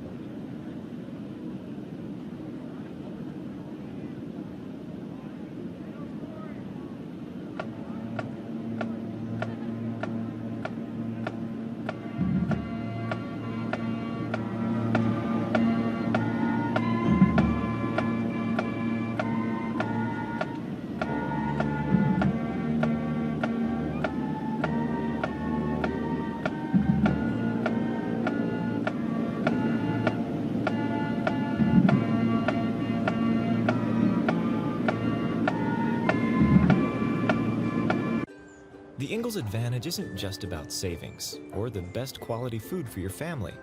It's more than that. It's the advantage of being a part of a community. That's why we provide over 2 million pounds of food every year through regular donations and programs like the Ingalls Giving Tree, Food for Thought, and the Ingalls Fill a Backpack program. It's the right thing to do, and we know that you would do the same. Ingalls, your neighbor for over 50 years. From the baseline to the sideline, the best live sports from Atlanta and beyond are on Peachtree Sports Network. The biggest plays, the instant classics, and the next rising stars are right here on Peachtree Sports Network. your home for live local sports. It was 4 days, and he was going to kill me, it's believed, on the day that I was rescued. At Investigate TV Plus, every day we go in depth. How do you process that? With investigations that expose the truth. Is this a nationwide issue that we're dealing with here? With real people. This is not you. It's not me. Facing real problems. We thought, oh, well, they're going to let her go. Revealing real-life solutions that keep your family safe. It will save lives, no doubt about it. Investigate TV Plus. Check local listings at investigatetv.com. Welcome to today's segment of Talking Trades. I'm Ashley Rose, joined by Terry Newsom of the UA Local Union 72 plumbers, pipe fitters, and HVACR technicians. Now, Terry, earlier you told us that you've been with the trades for 30 years. How did you get into this? 30 years. So going back, my whole family does this. I'm the fourth generation on my dad's side coming through, and then my other side, both of my grandfathers are actually members of Local 72. I actually graduated from Rockdale County High School in 1991 on a Friday night, and I was working on Monday morning, and I've never stopped. Why do you think you've never stopped? Why do you think you've never left to do something else? Because I love what I do, but also I show up every day. I do what I'm supposed to do. I go to work and I work. So 8 for 8. And you say you love what you do. What are some projects you've worked on that you've loved over the years being able to get your hands in? A lot of the data centers I've done, Atlantic Station, I worked on that before. I've done the chiller plant out there, just a lot of the stuff like that. So you're always seeing new things. Oh yeah, yep, always moving around. Now, what's your biggest piece of advice you give to someone kind of trying to decide, do I want to go the trades route, do I want to go the college routes, and what's the benefit of sticking with the trades? Going the trades route, you go to school, you actually get to learn a skilled trade. Nobody can take that away from you. That's always yours. And then just the benefits is great. I mean, show up, work, for every hour you work, you get benefits. Mm-hmm. So Terry, we always talk about athletes being a great fit for the trades. If they don't go to the next level for their sport, why do you think their characteristics are so perfect for the trades? Most of them are actually hard workers. Mm-hmm. They actually put in the time and the effort to get better. They work as a team, and that's what the local is about. We're all a big family. It's all one big team. So. Absolutely. Now, where can those go to find out more? They could go to UA72.org, or they could call the office at 404-373-5778. Terry, thanks so much for talking trades with us today. We will be back next week with more. Great teams are committed, focused on the details, and work hard to be their best. From practice to games, right down to their gear. Your field is a critical part of the game that allows your athletes to showcase their abilities. Sports Turf is committed to bringing your team innovative sports surfaces with unparalleled performance.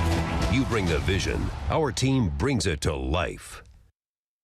A journeyman with Local 85, when you turn out, you can be hitting 6 figures. Hey, I have your back, you have my back, we're gonna do this together. We're one for all for one. College just wasn't for me. Let's look into actual career jobs that wouldn't take college, where I wouldn't, lose money and all that. Instead of losing a lot more money at the end, why not make money and make more money at the end?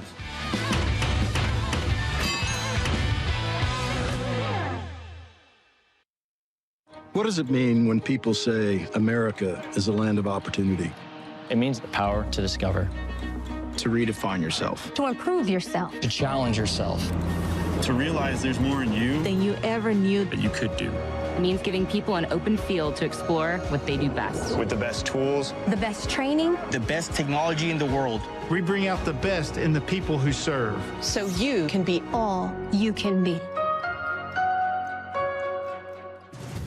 And welcome back to the halftime show brought to you by Sports Turf. I'm Kaylee Mansell with Score Atlanta reporter Craig Sager. Currently at the half, it is Walton 35, Carrollton 21. Craig, we've got to talk about Jeremy Hecklinski. If you didn't know his name today, you sure do tonight. I think he's 15 of 16, 3 touchdowns. He's got this Walton offense going. Yeah, he also had the rushing touchdown. He had the best first half of football I've seen all season long. It's pretty much impossible to be any better. He's perfect on third down. He's getting everyone involved. They've gone to Hunter Teal a lot, but really, 35 points in the first half, over 300 yards passing.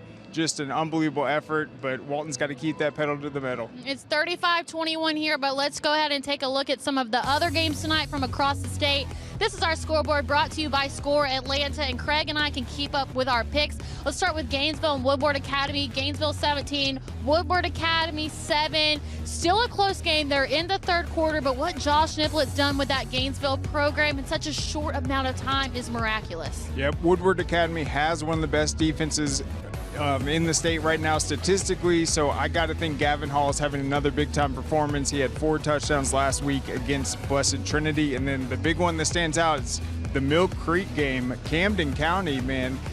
I apologize to the Wildcats. Yes, I have not given you guys sorry. enough respect this season, but that is a great effort. They jumped out to a big lead early in that one. And we've got to take note that Grayson is leading Buford at the moment. We said it before, they're from the same county, but this is the first time these schools have ever matched up against one another. 2 powerhouse programs who are familiar with being in this position at this point in time, but Grayson is leading the way as of right now. Yeah, points are at a premium in that game, so that one will come down to the wire. It's going to be really exciting. And then the Milton-Colquitt game, looks like that one's another tug of war.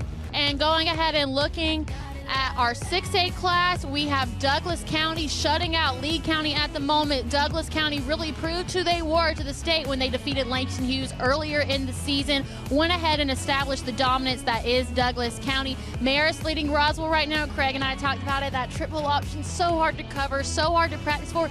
And another one that really surprised us is Rome over Thomas County Central, 10-6, third quarter. We saw Rome last week, but we didn't know if it was going to be enough, and right now it looks like it is. Yeah, I like the way they've built that early lead and then turned it into a defensive game. That's got to be the formula against them. Just don't turn it over.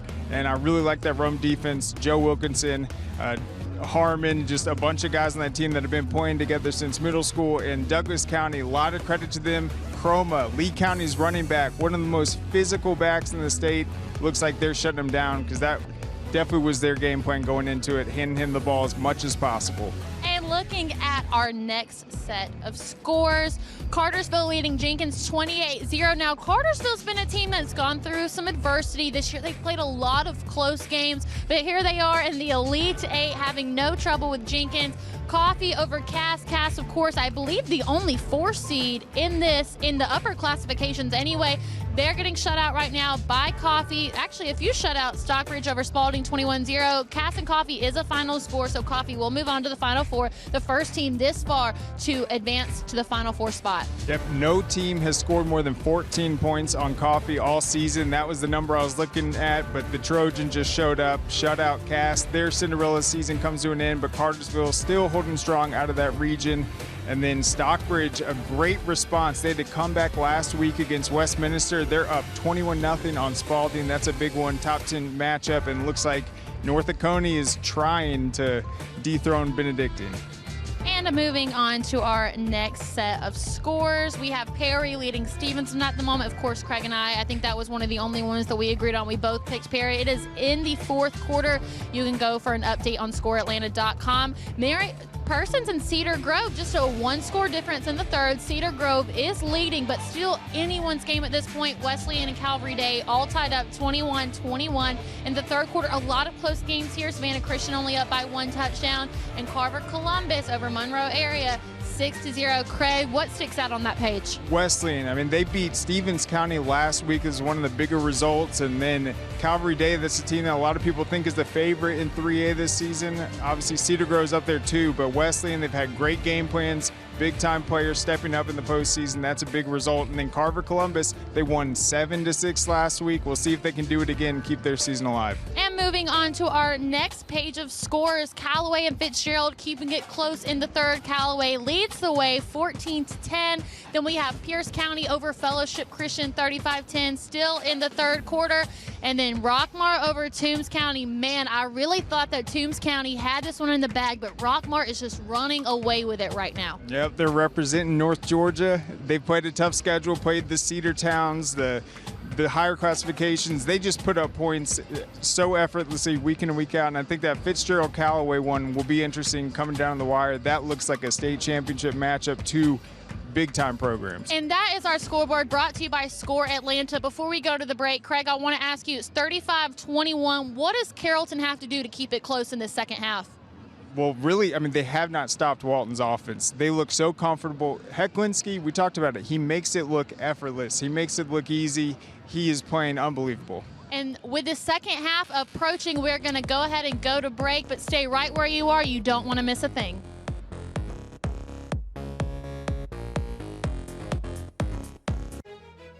ADHD diagnoses in the United States for school kids has increased by 43% in less than 10 years. This was the first time a teacher ever mentioned ADHD. I was super offended. A big part of me thought it was a bogus diagnosis.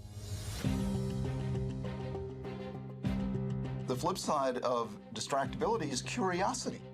What's that? What's that? What's that? If you didn't care, you wouldn't get distracted. I'm a risk taker. I'm creative. Zara's a brilliant writer. He has a lot of skills, like to ask questions, to be argumentative, to push boundaries. Around ADHD, there's tremendous ignorance. Most people are not aware of the positives that go with it. Can't sit still, disorganized, can't focus, lazy, stupid. You can't make it. You never listen, you don't clean your room. And a space cadet. It's a super skill set.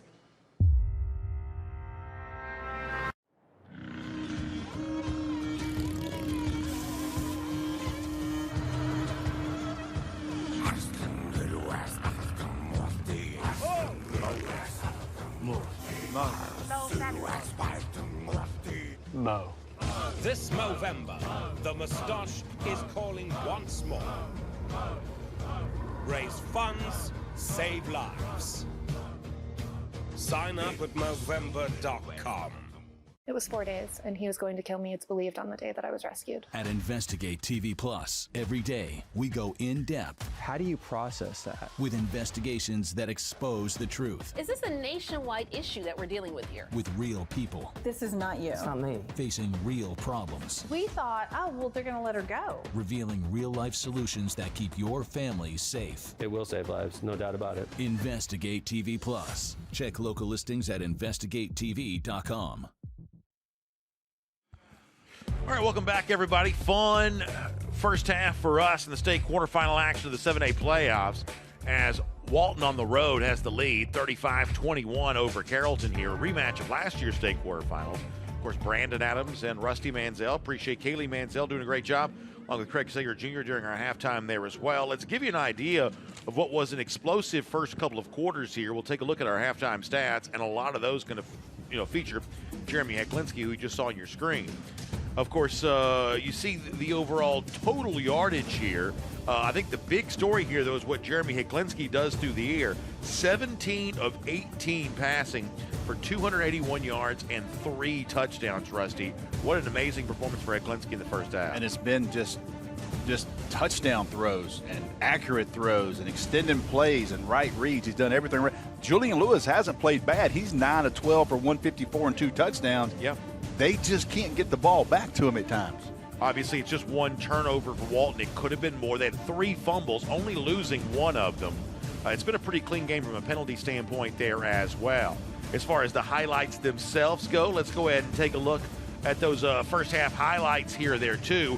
A lot of touchdowns here, including Makari Bodiford to get the game going. Our halftime highlights brought to you by Ford. What a run right here by Bodiford, leaping a defender there at the end, and the Memphis commit showing good vision here, run through. And then it was Jeremy Hecklinski following that and getting his own touchdown there. Showing a nose for the end zone for sure right there. But a lot of what Hecklinski would do would be through the air. But before that, it was Julian Lewis's turn, the sophomore, the USC commit. He hits his tight end, and Jordan White got Carrollton on the board. Then Lewis would come right back. Another one of those plays, just running through contact and finishing in the end zone. Touchdown, Carrollton. Another look there at the White score. And then it was Hecklinski, this time throwing to his tight end, and Hunter Teal got one of his 2 first-half touchdowns. You see another look at that there. There's a nice play call, play design there. Just slip screen, comes right back across the field. Julian Juju Lewis, #1 player, class of 2026. threw a strike right there, the middle of the field, A.J. McNeil. Love how he waited on his receiver to clear that zone, get away from that defender, deliver a strike for a touchdown. McNeil's a junior, a lot of underclassmen receivers for Carrollton. And then Kamari Farmer, a guy who's been so big for the Trojans here this year, was big right there as well, shaking off a would-be tackle, getting into the end zone, but just too much. Heklinski, second touchdown for Bodiford, this one through the air. Yeah, that was a great third down call coming out of a timeout, Brendan, with 14 seconds left in the half to finish it off 35-21 as we start the second half here at Carrollton. Yeah, the highlights were coming fast and furious. We think the third and fourth quarter could be the same thing. The light show is going here at Grisham Stadium in Carrollton. That means the Trojans are fired up to get the football and try to inch back and cut into this Walton lead. We will show you their attempt to do that right after a quick commercial timeout. Man, you know how to do this? Man, I don't even know. I was flipping burgers last week. Violation, unsportsmanlike conduct, impersonating a craftsman. Skilled trade unions are well-trained career pros, not part-timers. Construction is a rewarding and lucrative career with the advancement potential, but you have to do it the right way with the right training.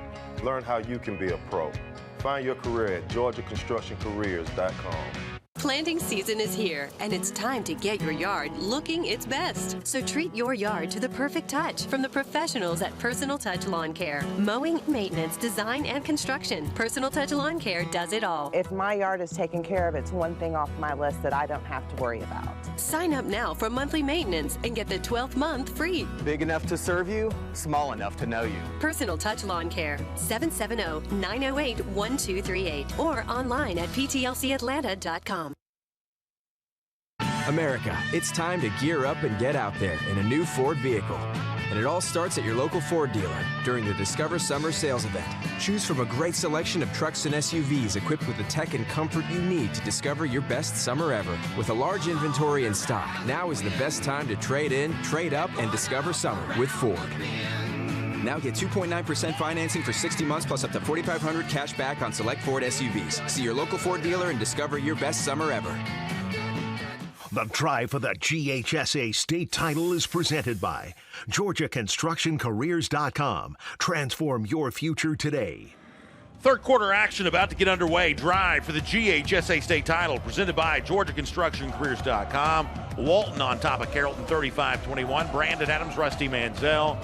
Kaylee Manziel's got you at the host position throughout the night. Craig Sager Jr. handles our in-game interviews. And back here getting the third quarter going. It is a return and some nice field position and perhaps a little bit of a turf monster there at the end that prevented that from turning into a whole lot more for. He had some space there, just tripped up. Big Alex Ward on the return. Big possession right here for Carrollton. They trail by 2 scores. Won this game against Walton in this same venue 52-27 last season. That was the week after Walton won 42-35 at the favorite in 7A a year ago, Buford. Lewis on first down. That's a hand to Farmer. Great job there by Ashton Woods filling. He led the team with tackles in the first half. North Carolina commit had 4 unassisted, 3 assisted tackles, 7 total tackles in the first half for number 7, the North Carolina commit. And he fills the hole right there on the first play for just a gain of 2. So that's second 8. You know, one of the things that Joey King told us this week that really had been kind of a point of emphasis for Lewis during the offseason as quarterback was, big plays on first and second down. And Woods almost got that one. Although quickly, he's looking at a third down situation after that RPO pass was deflected right there at the line of scrimmage. Great job there by Woods reading that, watching the eyes of Juju Lewis, cutting off that lane. This is a big 3rd and 8 right here. Yeah, across the way from where we are in the press box here at Grisham Stadium, you can hear the Walton fans really making noise. I haven't heard them this loud all night long. Yep. Obviously traveling here, they sense the magnitude of this moment, how big it would be to get a possible 3 and out. They're showing pressure here. Now walk a couple of guys back. Lewis going to step into the pocket. Now he'll run. You don't see him run a ton, and he slides now, I believe, short of the first down. He's going to be about a half yard, maybe a full yard short. Lewis is arguing with it, but it seemed like the right call based on what we saw there in real time. Yeah, you want to get just a little bit more, man. They're going to go. They're going to keep the offense out here. Yeah, they're going heavy package. Lewis, for everything that he does as a passer, is not as known for his running ability. Let's see if they do the. They try to draw him off, hard count. We have seen the attempt at the hard count and then take the snap, and that's what Carrollton does as well. Instead, it's a hand to Farmer, and Farmer is going to get across the 40, and that's going to move the chains for Carrollton. So they go for it on 4th and get the first down they need. I think that shows you the thinking of Joey King. We cannot give up possessions. You see King there, a veteran of. I'll tell you what, the first thing I noticed about Joey King, he changed his outfit. And that's interesting. Don't think he's not. You try everything. 10 minutes to go, third quarter play. We're just underway in the second half here. Lewis fakes the handoff, now throwing. Tried to connect with Odom that time, and you see what Odom sees a lot this year, kind of the convergence of a couple of defenders. He faces a lot of double teams, and that wasn't a full-on double team, but there were certainly 2 guys right there in the vicinity. Yeah, pretty tough throw. You got to layer that one to make the throw. Bruner did not change his. He's had that look all night. Did not shave the mustache either. He walked up. He kind of snuck out of the Carrollton bleacher for the pregame interviews, and I was standing there with Joey King. We're like, well, where did you come from? He said, I was just kind of moseying through the crowd. And those two had a really good conversation. Pressure coming. Lewis sets up the screen. That's Farmer. Farmer gets some room to run across the 40, 30, 20. Inside the 15-yard line. He goes out of bounds there. Kamari Farmer comes up big for Carrollton. Love the play, Claude. You're going to have to defend the screen against Joey King at some point. He's going to do it. And that was a great time to play against the aggression of the Walton defense. He gets Farmer out in space. Great blocking by the wide receivers. And big chunk play, man. They're going after that 4th down conversion, Brandon, 2 plays later. We're in the red zone now as well, presented by GeorgiaConstructionCareers.com. Walton called timeout, I believe. We've also got a timeout, and I believe it was called by Walton. So perhaps they also signifying the magnitude of the moment. Want to be careful here that what at one point in time looked like a 3rd down to get off of the field ends up being a opportunity where now they have to bow their back to prevent a score from taking place. While we have the timeout, let's also remind you that football is back and it's time to rise up with your Atlanta Falcons. A limited season ticket inventory still remains. You can select your seats today at atlantafalcons.com/tickets. What is Falcons football? It's Grady putting quarterbacks on notice. It's Kyle shredding defenses like a unicorn. It's Tyler breaking tackles like phone screens. It's AJ locking down anyone on his island. It's Drake touching the sun. It's ZP breaking another record. What is Falcons football? It's all you dirty birds. Rise up. And welcome back.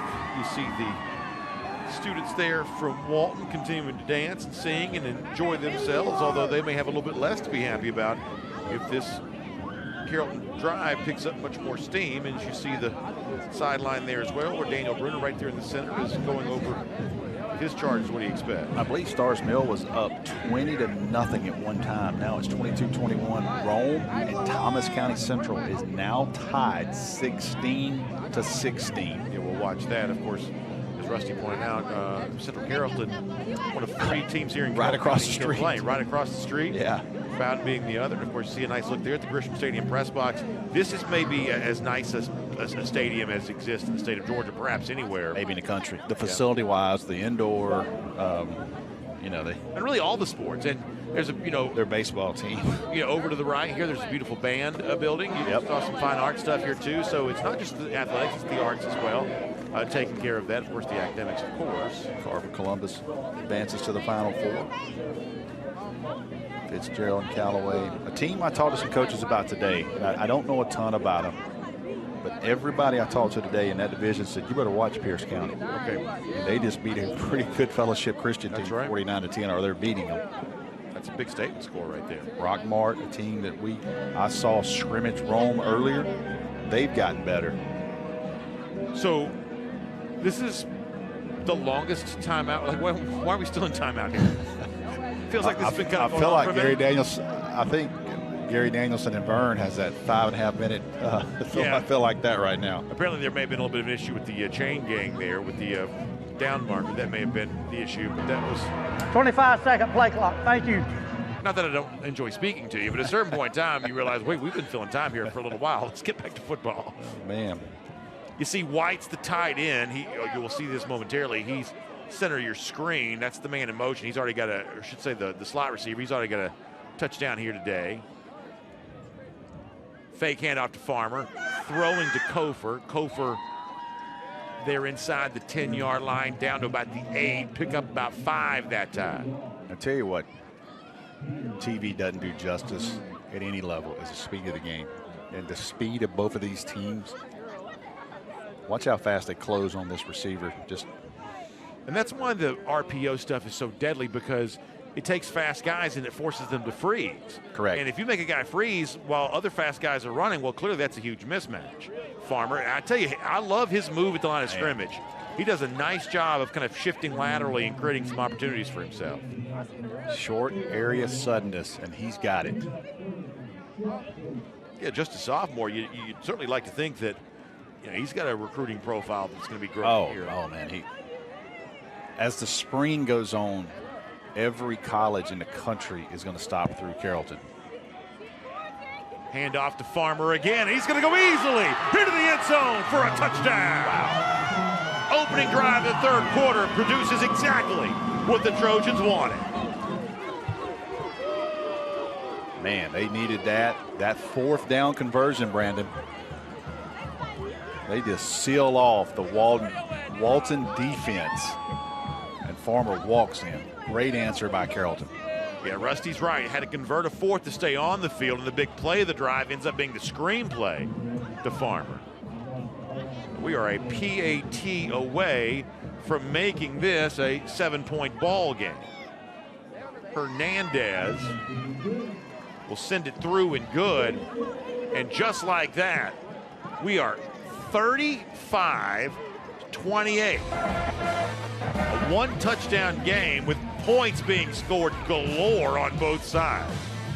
Walton gets its first crack in the third quarter when we come back. The Ingalls advantage isn't just about savings or the best quality food for your family. It's more than that. It's the advantage of being a part of a community.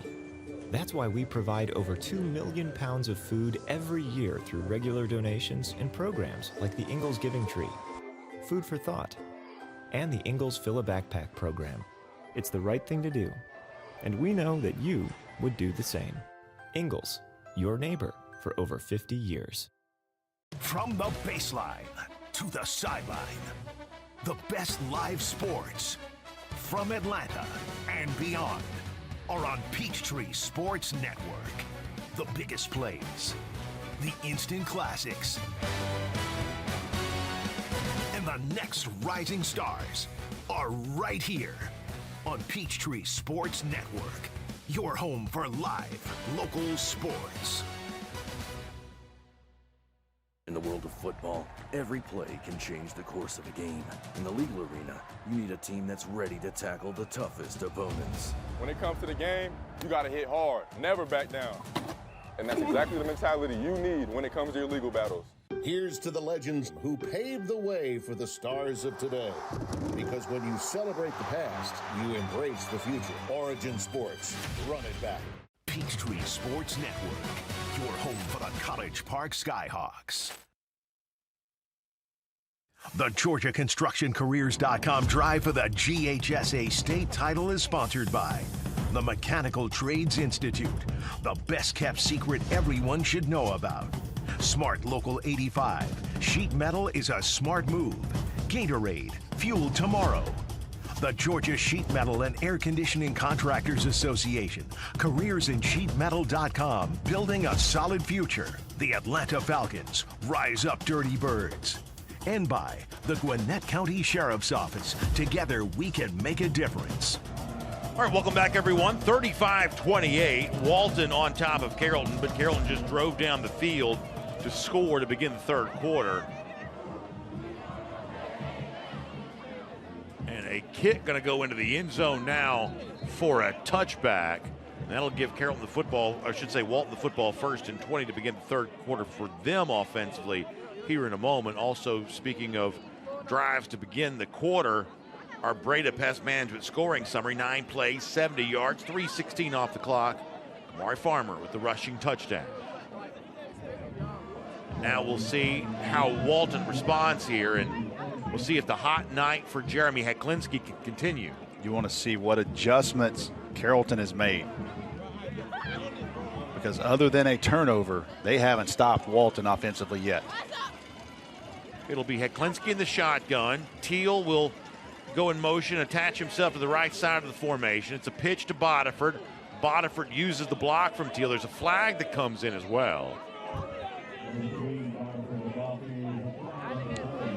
Wondering if the receiver got set, because when Teal flip-flopped, the receiver backed off of the line of scrimmage and the ball was snapped.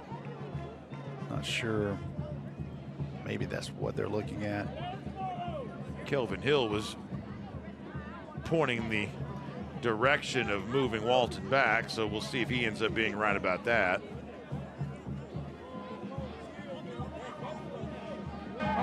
Illegal formation, offense. 5 players lined up in the backfield, 5 yards in the previous spot. Yep. Replay first down.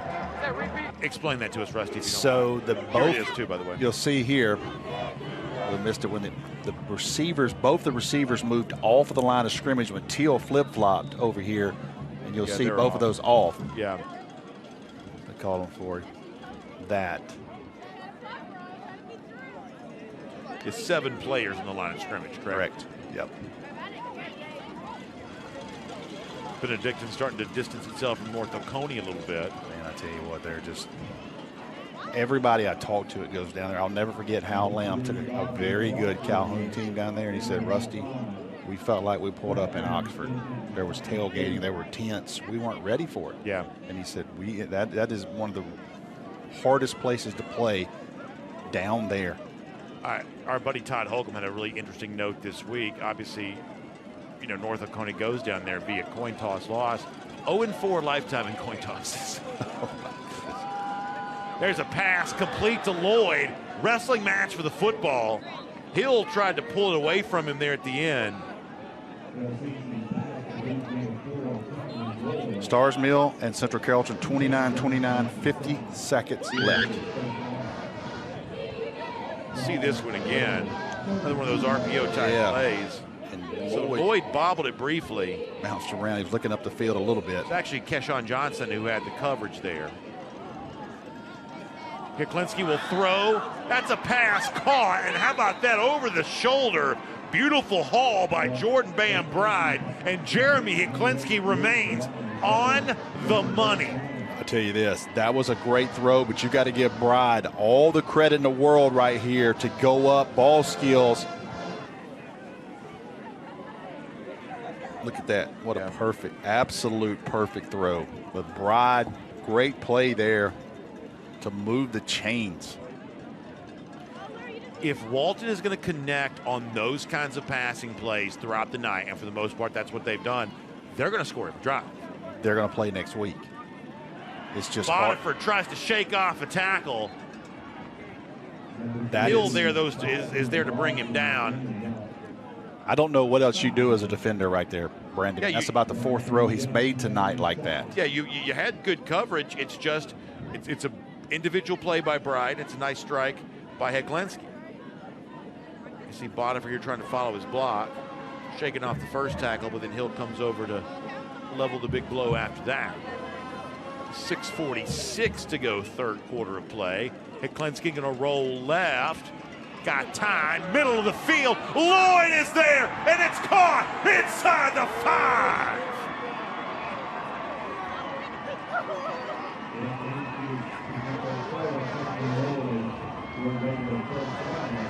He's just dialed in. Brennan, I think he's been doing this all year. I think people are just getting a chance to see it. Number 12 is flat out in the zone right now. And it is absolute stunned silence on the Carrollton sidelines. To Rusty's point, Raiders have scored at least 5 touchdowns every game thus far this season. In the red zone, presented by Georgia Construction, careers.com, and Austin Williams will trot his way to the end zone, and Walton answers back. Williams tried to pick up Daniel Calhoun as the way the offensive lineman picked up the running back. No, that ain't happening. That was a funny scene.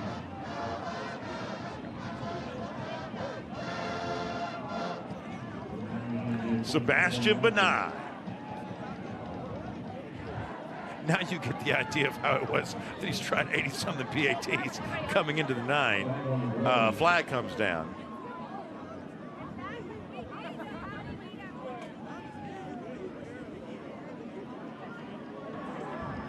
False start. Kick team, number 50. 5 yards. Retry. So you'll back him up again. Yep. Rusty, we've seen some really good offenses this year. There are some explosive offenses in the state of Georgia. Go down to 6A. Roswell scores, seemingly it will. Rome. The team we saw last week, Rome scores in bunches. I don't think there's anything quite like this right now. No, not right now. And it starts with 12. But when they have to, and we haven't seen this much tonight, you know, Williams and Bodderford have both had really good seasons on the ground. They both were over 100 yards last week in the win against North Gwinnett. You know, they combined for 24 rushing touchdowns, so it's not just what you might call like a finesse-oriented passing attack. They can get tough, hard yards on the ground when need be, but my gosh, the full repertoire of the offensive weapons through the air, we're seeing all of it. And we'll see their path to playoff here presented by Personal Touch Lawn Care. 10-0 in the regular season. They're 12-0 for the second time in program history right now. 66-7 over Mountain View in round 1. 48-19 against North Gwinnett last week. And North Gwinnett, you know, did some things to make that a game. Listen to me. That is a very, very good young football team Eric Godfrey has at North Gwinnett. I think that you see a lot of evidence that's going to be a very tough out for everyone next year for Eric Godfrey in his second season there in Swanee.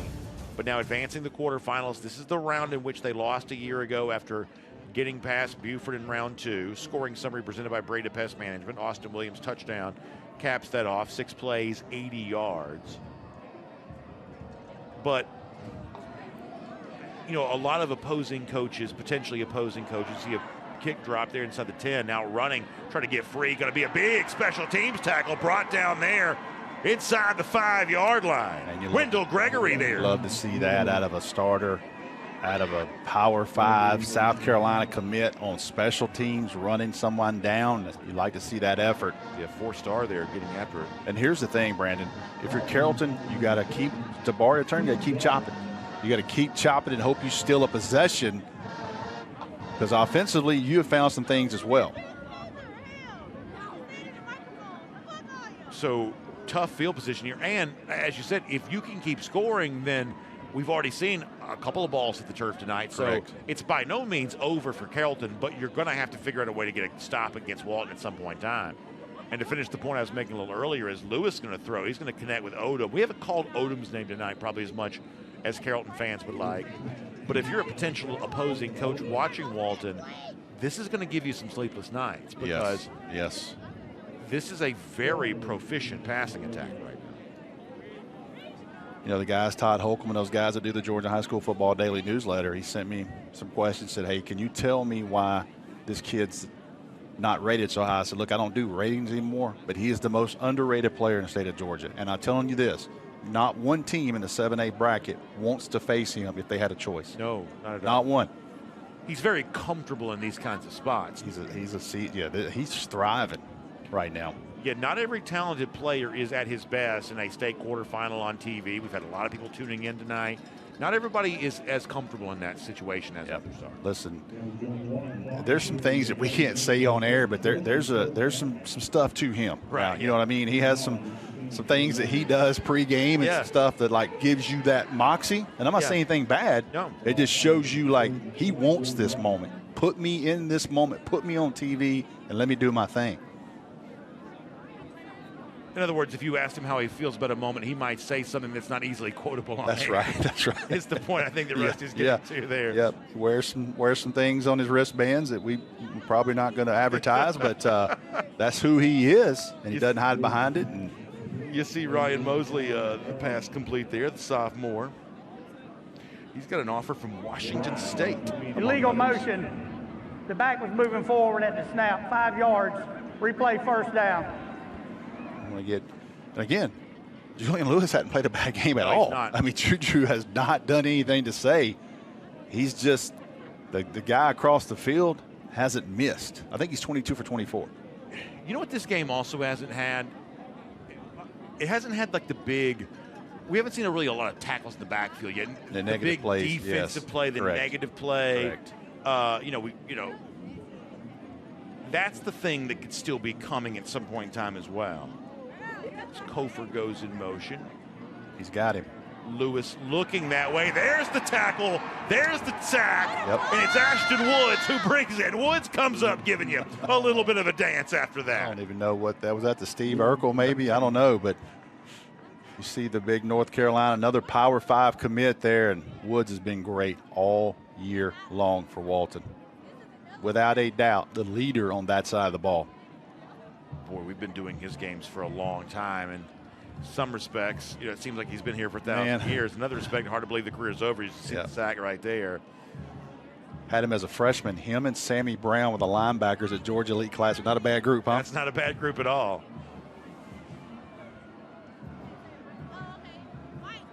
Pressure coming from Walton again. Lewis going to step into the pocket. Now trying to sort of get free. Flag does come down. We're going to shake. Ooh, took a kind of left his feet and then kind of took a big hit there on that. We'll see what the flag is.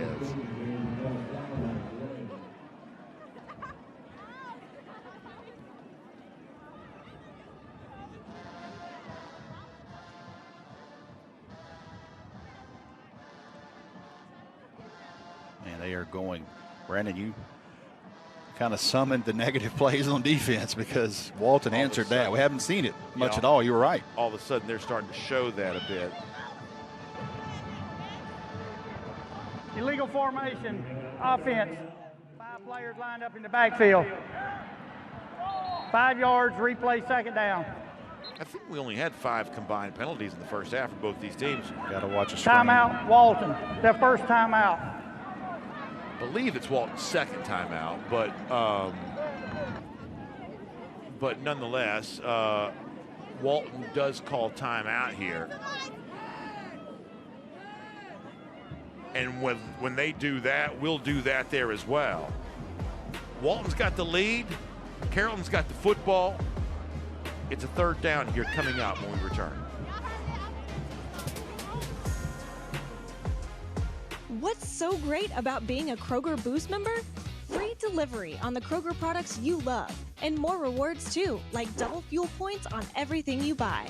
Experience a new level of membership, starting as low as $59 a year with Boost by Kroger Plus. Learn more at Kroger.com today.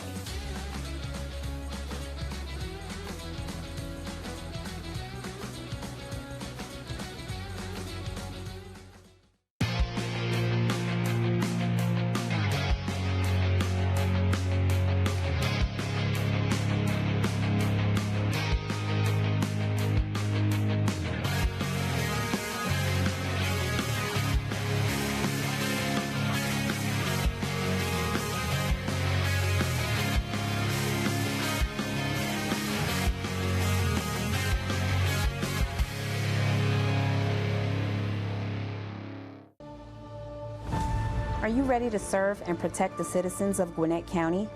The Gwinnett County Sheriff's Office offers a range of career paths, starting from entry-level jailer to jailer officer lieutenant.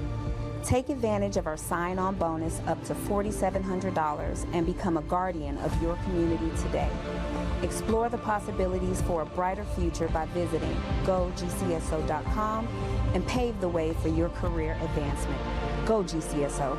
America, come along with our adventure seekers, the Sanchez family, and discover summer with the Ford F-150. See how available features like Pro Trailer Backup Assist make backing up as easy as turning a knob. Watch as Pro Power on board lights up the night. And Ford Blue Cruise makes driving even more fun. Now get select Ford F-150 trucks with 3.9% financing for 60 months, plus get up to $1,500 cash back with your trade-in, only at your local Ford dealer. And we are back. 42-28 is our score. It's third down here now coming up for Carrollton. Lewis going to throw quickly over at the left side. That's McNeil who's there, and he's just going to be wrestled right away. Ashton Woods, another one of the guys in on that stop. Once again, Woods is flying all over the place right now defensively and letting him hear it as he gets up. He's feeling it now, you can tell. See a little bouncing around in Woods. Led the team in tackles in the first half. That's a big stop by Walton. That's going to bring on a rare punt here for Carrollton. Andrew Alberta's going to be on try. Now keep in mind, last week both these teams successfully executed fake punts, but deep in your own territory, you'd assume Carrollton's not going to do that again. Low snap, Albertus picks it up, gets a low kick away, takes a little bit of a Carrollton roll before going dead there, right there at the 42-yard line.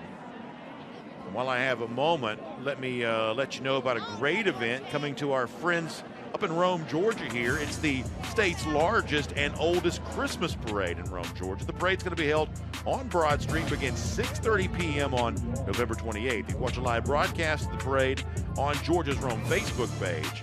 You can plan your fun and get event details at romeevents.org. That's romeevents.org. Creekside advances to play Jefferson. Creekside beat Warner Robins 35-14. Wow. Boy, Creekside Jefferson would be a good game. Oh, man. That'd be a good game. I know Jefferson has been dealing a little bit of quarterback injury. They run the ball a lot anyway, but I believe they've had a little bit of quarterback issue. Double pass. Double pass. It's Heklinski who actually catches the pass and now will throw to Sonderman. It's incomplete. So Heklinski caught the pass. It was Caden Gilstrap, the backup quarterback, who comes in to throw it to Heklinski, and then Heklinski cranked it up.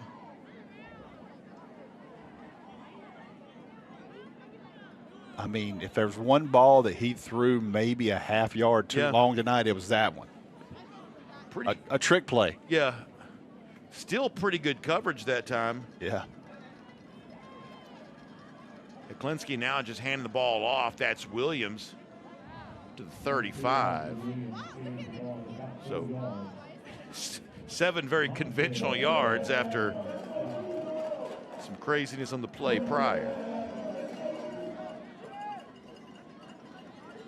I believe that's a final now. War Eagles of Marist getting the win against Roswell.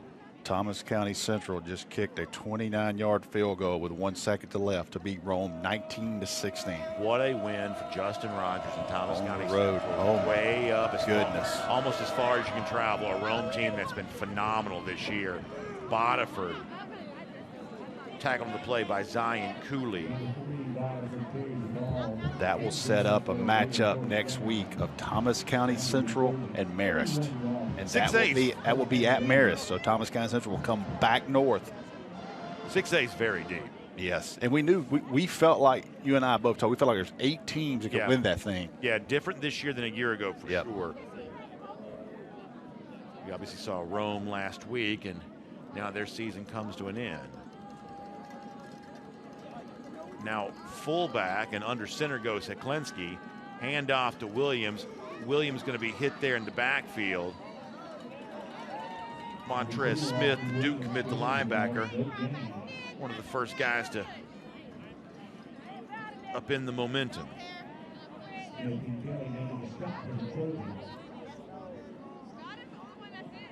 coming up on 2 minutes in the third quarter here. Walton in no hurry, 2nd and 9, staring at the play clock.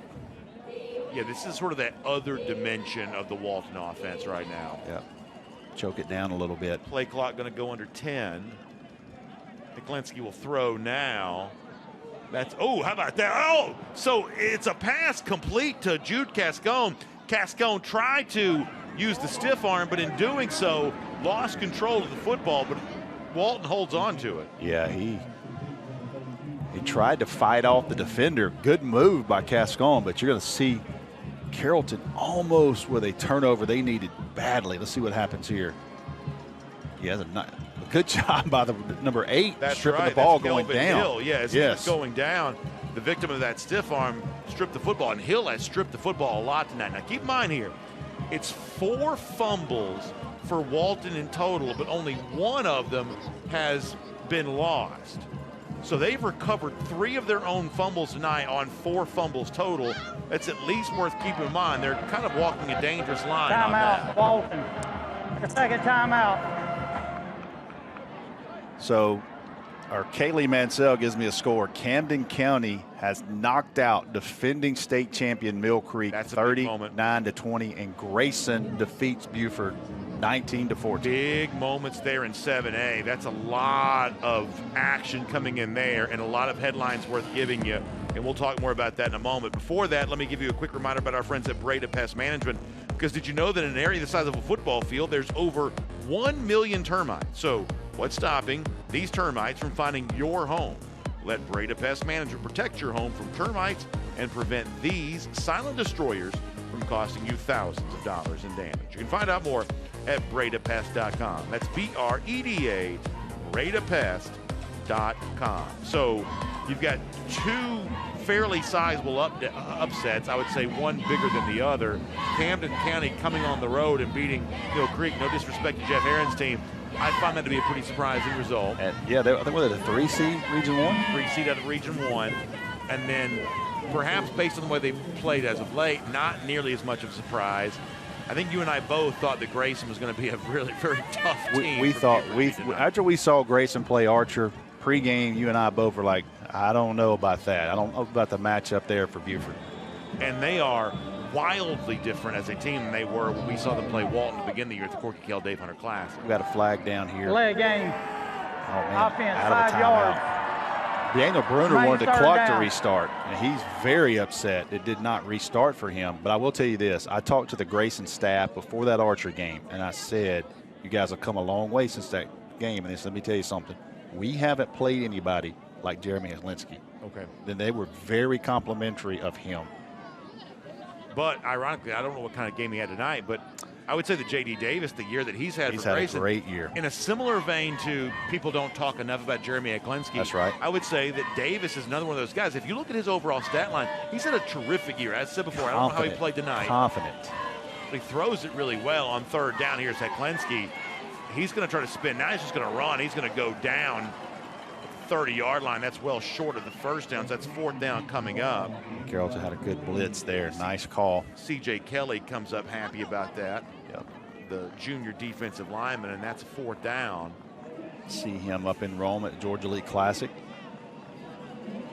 And this is a pretty interesting moment here because if you're Carrollton, this would be a great time to get off the field. Obviously, Sonderman, top of the screen, 1-on-1. Pressure coming on Heklinski. He's going to throw, and it is caught. 1st down. Man. It's Hunter Teal again. I mean, they clear out with Sonderman, and Teal just runs a stick route, little out route to the sticks. They had the pressure. I think they hurried Heklinski, and then Teal is just there to make a good play right there on the sideline. And you just got to shake your head if you're Carrollton. Cannot get Walton off the field. 1st and 10 now. That's the handoff to Bodiford. Bodiford crosses the 15. So he got somebody down there, lineman down. That's not good. Really more like the 16 there for him. Yet Sam Trainer, who is down That's the Air Force commit, the right tackle.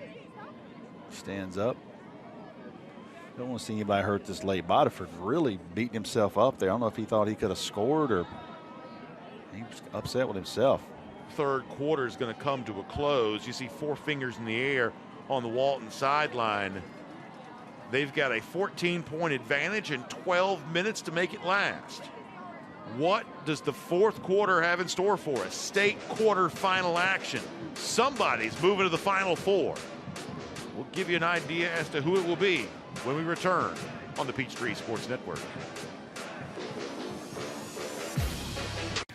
Okay, going back to 1. This industry is my life. The Georgia film industry feeds my children, and it feeds my dreams, which are 2 very important things. The film community is a real vital ecosystem. You can make a living in it in an incredible town. Real jobs, real impact. Support Georgia Films. Visit whygeorgia.com. If it weren't a drink from McDonald's, you wouldn't try this hard. Now get any size frozen drink for $1.79 or get an ice-cold classic lemonade made with real lemon juice. Ba-da-ba-ba-ba. From the baseline to the sideline, the best live sports from Atlanta and beyond are on Peachtree Sports Network. The biggest plays, the instant classics, and the next rising stars are right here on Peachtree Sports Network, your home for live local sports. Did you know that Ingles sells more organics than any other grocery store? Or that they run their own dairy? Or that they only serve USDA Choice and Prime meat? Or that they donate 3,956 meals a day to local food banks? Well, now you do. It's all in the bag. All right, welcome back, everybody. It is Walton on top of Carrollton, 42-28 here right now. Fourth quarter getting underway. Raiders have the football. Looking at a second down here coming up with a chance to add to the lead, perhaps starting to sense the chance to be in the state semifinals. Looming as a very real possibility. As we told you before, we have upsets tonight already in 7A. Buford is out. Klinsky will hand to Bodiford. Bodiford gets first down yardage and more. He's inside the 5-yard line. The winner of this game right here will host Camden County next week. Camden County out of Region 1 coming into Camden County tonight, beating 7A state champion, defending champ Mill Creek. Camden County has been at Newton, at McEachern, at Mill Creek. What an amazing road trip. They hadn't been home. That's top 10 teams 2 of those 3 weeks. Yeah. Hadn't been home. That is quite a run. Grayson will host the winner of Milton, Colquitt County.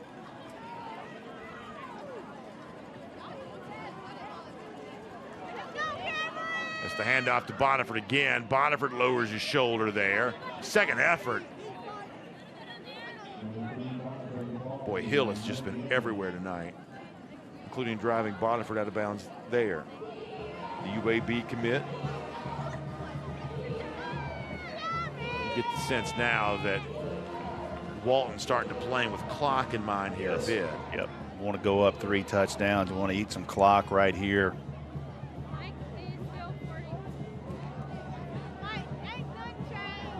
And kind of reverse role from last year. See this play. 2 receivers to the right side, but they're not even looking that way. It's just Bodiford running left, and he's going to go into the end zone for a touchdown. Makari Bodiford finds the end zone again. And it's a 3-score lead for the Raiders.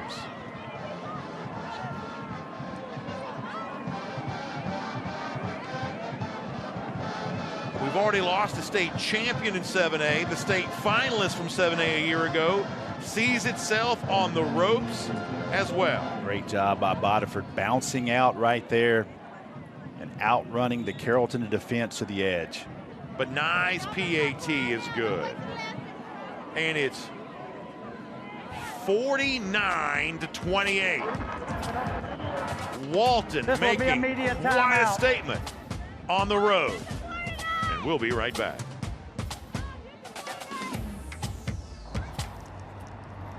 Dang, where you get this car? You need to join the union. The union? Absolutely. You can get 10 of these. Union construction workers earn the highest wages with the best benefits and the most protection in the construction industry. Find your career in construction. Go to GeorgiaConstructionCareers.com and start your future today.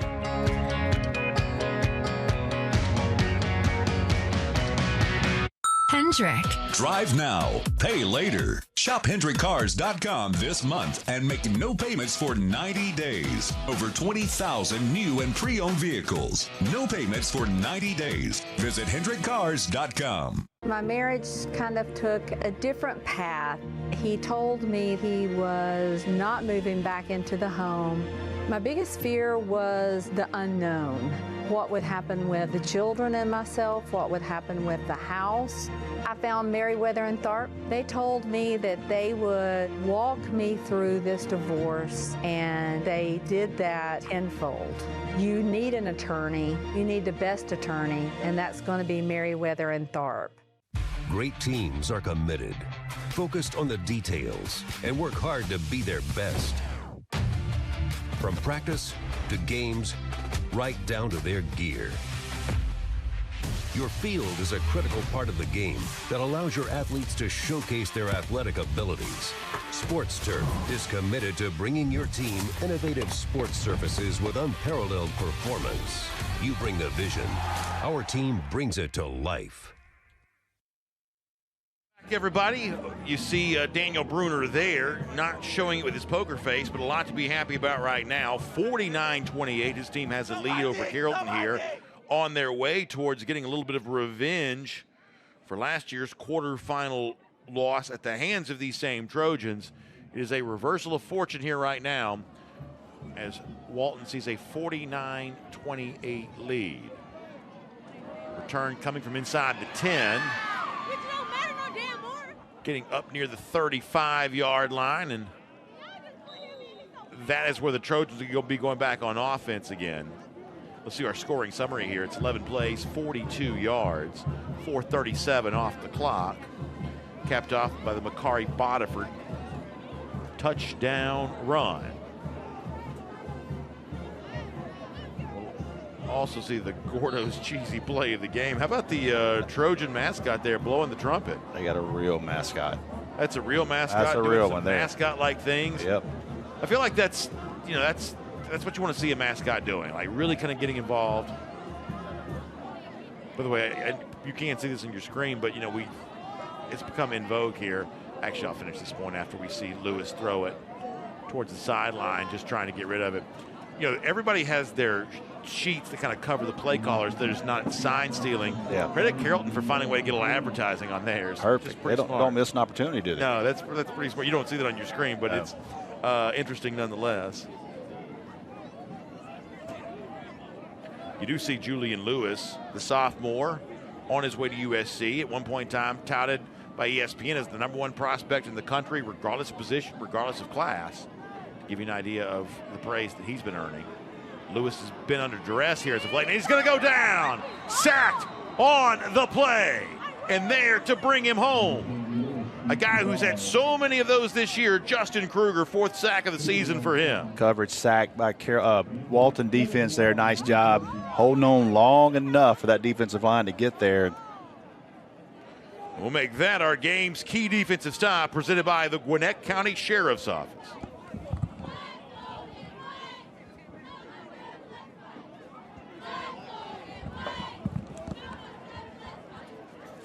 Handoff now to Farmer. Farmer makes the man miss. Goes out of bounds there at 45. Driven out on the play by Bam Bryant, who's played a lot on both sides tonight. And this is not any type of excuse for Carrollton. This is kind of a statement for next year. Juju Lewis and Farmer back, they're going to be a problem. That's exactly right. They are a very, very dominated sophomore class. And this game is not over here Yes. by a long shot, but I'll add to that, Ryan Mosley's a sophomore wide receiver. Yes. Kofer's a junior wide receiver. They've got a really impressive freshman wide receiver they like a lot named Alex Ward. You see Farmer again, still on his feet. Got an Alabama commit, Zyke Helton, as a sophomore offensive lineman. Yeah, we talked about him as much here tonight. But how about that's an anchor for your offensive line. Woodward Academy defeating Gainesville. Yeah, the run they've been on through the playoffs is amazing. And for Gainesville, who had state championship aspirations, a very disappointing conclusion to the season. A lot of upsets tonight. Lewis now under duress again. Gregory and Kruger were giving chase, and he has to go out of bounds. And you start to see a little bit of frustration in the body language for Lewis there. He just has not quite been able to match what Walton's doing offensively. Not sure many people had no semifinals with Gainesville, Colquitt, Buford, in any shape, fashion, or form. This is one of those nights, and you kind of knew at some point in time there'd be the big, it's like the chaos, right? You were talking about chaos in college football. You know, this is sort of the chaos weekend for Georgia high school football. And it'll be interesting to do the exercise here in a moment, if we can do it off the top of our head.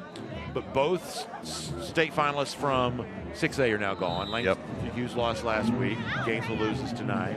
Both 7A state, I should say the 7A winner and obviously the runner-up on the ropes here. It'll be interesting to see how many state finalists from a year ago are eliminated after tonight. Obviously, you've got a real shot at a good number of them.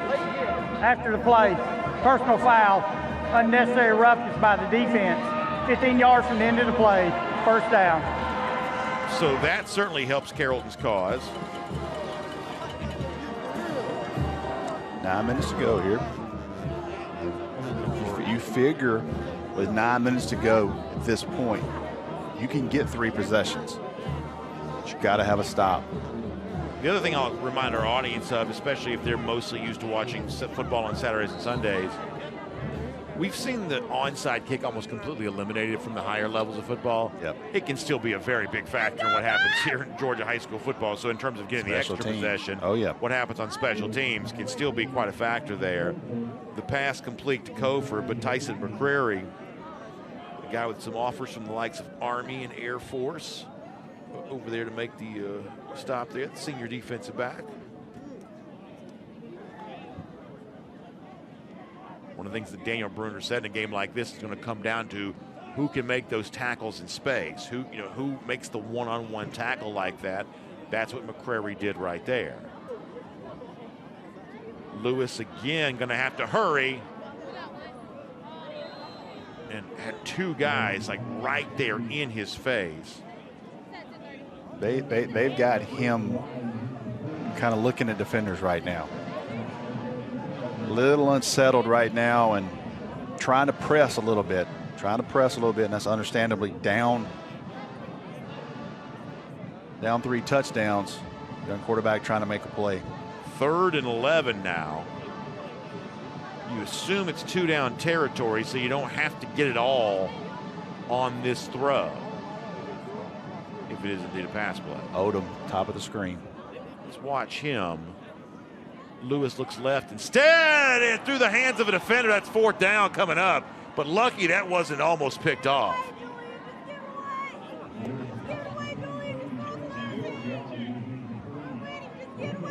Great job. See who this is for Walton in the middle of the field. Yeah, that's actually going to be Jake Thorner. Yeah, nice play by Thorner. Thorner's had a really good year alongside Ashton Woods. Working on his own list of FBS offers there as well. Now it's 4th down. Carrollton has no choice here. Kofer goes in motion. Lewis going to throw, corner of the end zone, battle for it over there. Flag comes in. Yep. Incomplete, but that's going to be pass interference. Yeah. Ryan Mosley was the intended target. And see who had the coverage.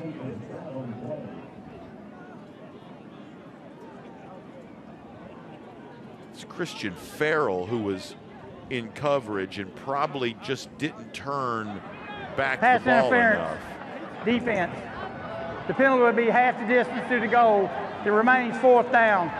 There was some contact. By the way, that is not an automatic first down at this level the way that it is in college. So keep that in mind.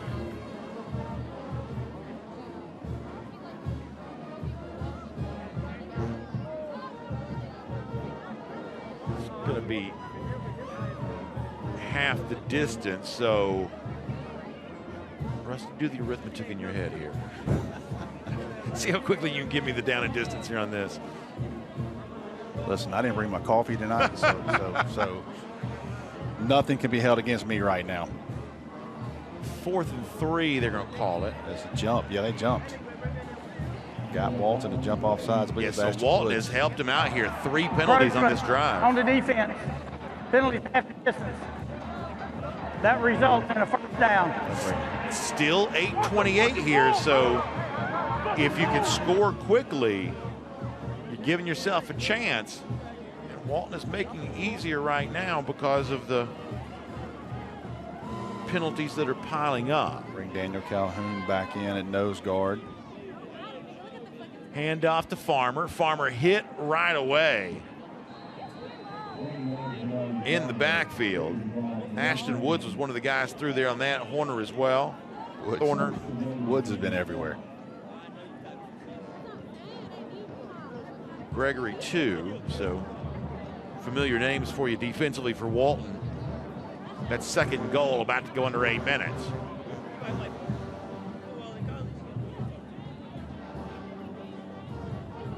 Trailing 3 touchdowns, need to score as quickly as possible. Hand off to Farmer. Farmer hit again. Hudson Beard that time. That's 3rd down now. Good play by Beard in the backfield. Clock continues to tick. And if you're a Walton fan, you love that. If you're Carrollton, you need to score as fast as you can. Lewis will throw. Odom fights for it. And it's incomplete.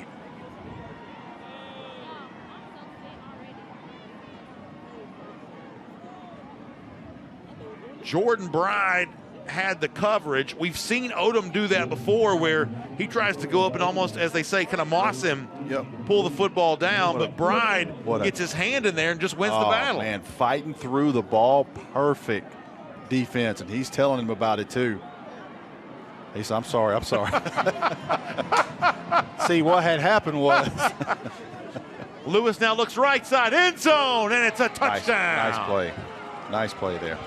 Ryan Mosley is there with the catch. And Carrollton hangs on for now. I like that Bride talked it, and then when the referee was reaching for his flag, listen, sorry, sir. I've got you. Sorry, sir. No, didn't mean it. Good throw there. Now, 3 timeouts left, 7 minutes. Hernandez with the PAT that could bring it to 14, and he does. There is enough time. Yes, absolutely. Got to get a stop against Walton if you're Carrollton. Can they do it? We will show you right after this on our drive for the GHSA state title.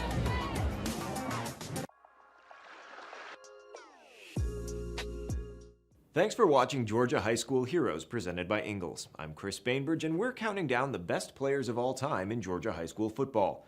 This week, we go to Toombs County and Lyons High School, where a young man would star in baseball, football, basketball, and track. Mel Blount was known for his size, speed, and toughness on the field. His talents took him to Southern University and on to the NFL and the Pittsburgh Steelers. Considered one of the best cornerbacks to ever play the game, he revolutionized the position with his physical style of play and bump-and-run coverage. During his pro career, he amassed 57 interceptions, 5 Pro Bowl appearances, was named the NFL's most valuable defensive player, and garnered 4 Super Bowl rings, and a place in the NFL Hall of Fame. Thanks for watching Georgia High School Heroes, presented by Ingalls.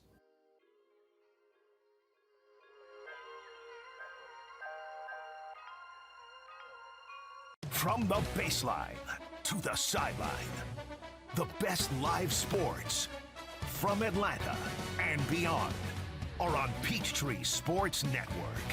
The biggest plays, the instant classics, and the next rising stars are right here on Peachtree Sports Network, your home for live local sports.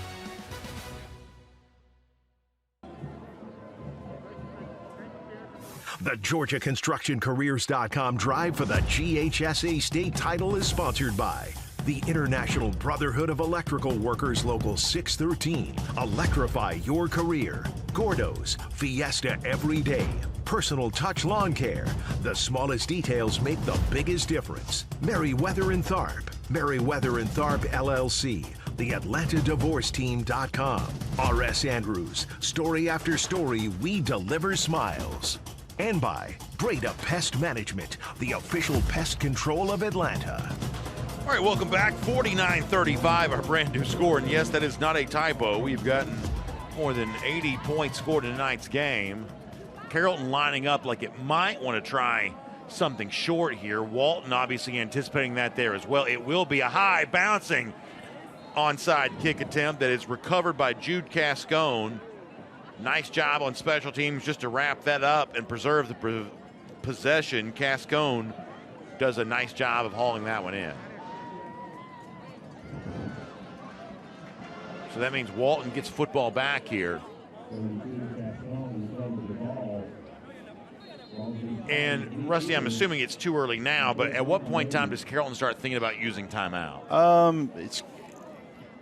I think the analytics part is under 5 minutes. Got to have 2 possessions. They got to get a stop. Heklinski handoff. Ooh, big hit there. Ooh. That's once again Montrez Smith. Smith's had a big year for them at linebacker. You know, obviously part of the story for this Carrollton team is the fact that Brody Bradburn, who was really expected to be one of this team's defensive leaders, has battled injury. He's kind of working his way back. Had a nice interception last week against Valdosta, the win for Carrollton, but he's been gone. Landon Wolf has played in place of him, had a really strong year. C.J. Gamble as well, but Montrez Smith, the Duke commit's really been kind of the leader of that group. And you see room to run, and a block, and down the sideline. Makari Boniford breaks 3 for the defense and gets it inside the 10-yard line. And that is a backbreaker if you're a Trojans fan. Man, did you see him set up his blockers when he bounced back to the outside? Watch this run. Watch him come through the middle and bounce back out and set up these blockers right here. Watch this move here. And Lloyd makes a great block, pinning him there and getting extra yards. They still don't get him down. I'm telling you, I saw him and I was like, man, this kid is legit 200 pounds. GeorgiaConstructionCareers.com brings the red zone to us, which is where Walton is right now. Got the red breeches on and in the red zone as well. Score here would be tough to come back from. Boniford has a fullback that time. To about the 8, he got about 2. And just to be honest with you right here, Brandon, as a coach and as a competitor, you gave up 50 last year, got beat 52. Don't think that Walton's not thinking about a 50-burger. Sure. Right here. That's just the way it is, and I think both teams understand that. They want to eat some clock. Don't think that Walton doesn't want to cross this to make this 56. Heklinski looks over to his sideline. He's done about everything right tonight. Bunch formation here, just 2 receivers. Pitch there to Boniford. Boniford shakes free of a tackle, and he goes into the end zone again for a touchdown. Makari Boniford is also working on a big night, and he may have just worked the Raiders into the state semifinals. That's what the Raiders fans and students think. You see the celebration on here for those that have traveled from Cobb County.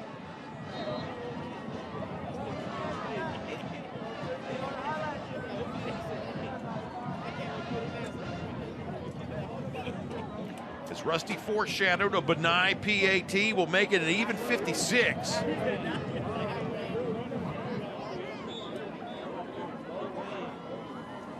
(56-35). Walton with now 5 minutes, 33 seconds left.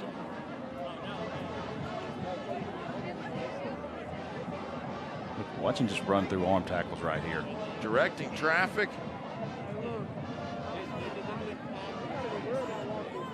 He really is that, I don't know if you call it like a downhill runner, but that tough physical runner. Yep. And when you pair that with what they do through the air, it's almost unfair. It's almost like the hard fastball on the inside part of the play when you've been set up for every kind of thing other than that. Yeah. And he's kind of... And you sit there and you deal with Heklinski dropping bombs on you, That's and right. then they throw a 200-pound back at you for 4 quarters. You saw Bodiford dancing there a moment ago. What's interesting about this Walton team is how comfortable they are. I don't even call it swagger, whatever you want to call it, but Ashton Woods tonight, Bodiford doing that, you know, they're just very comfortable playing with a lot of personality.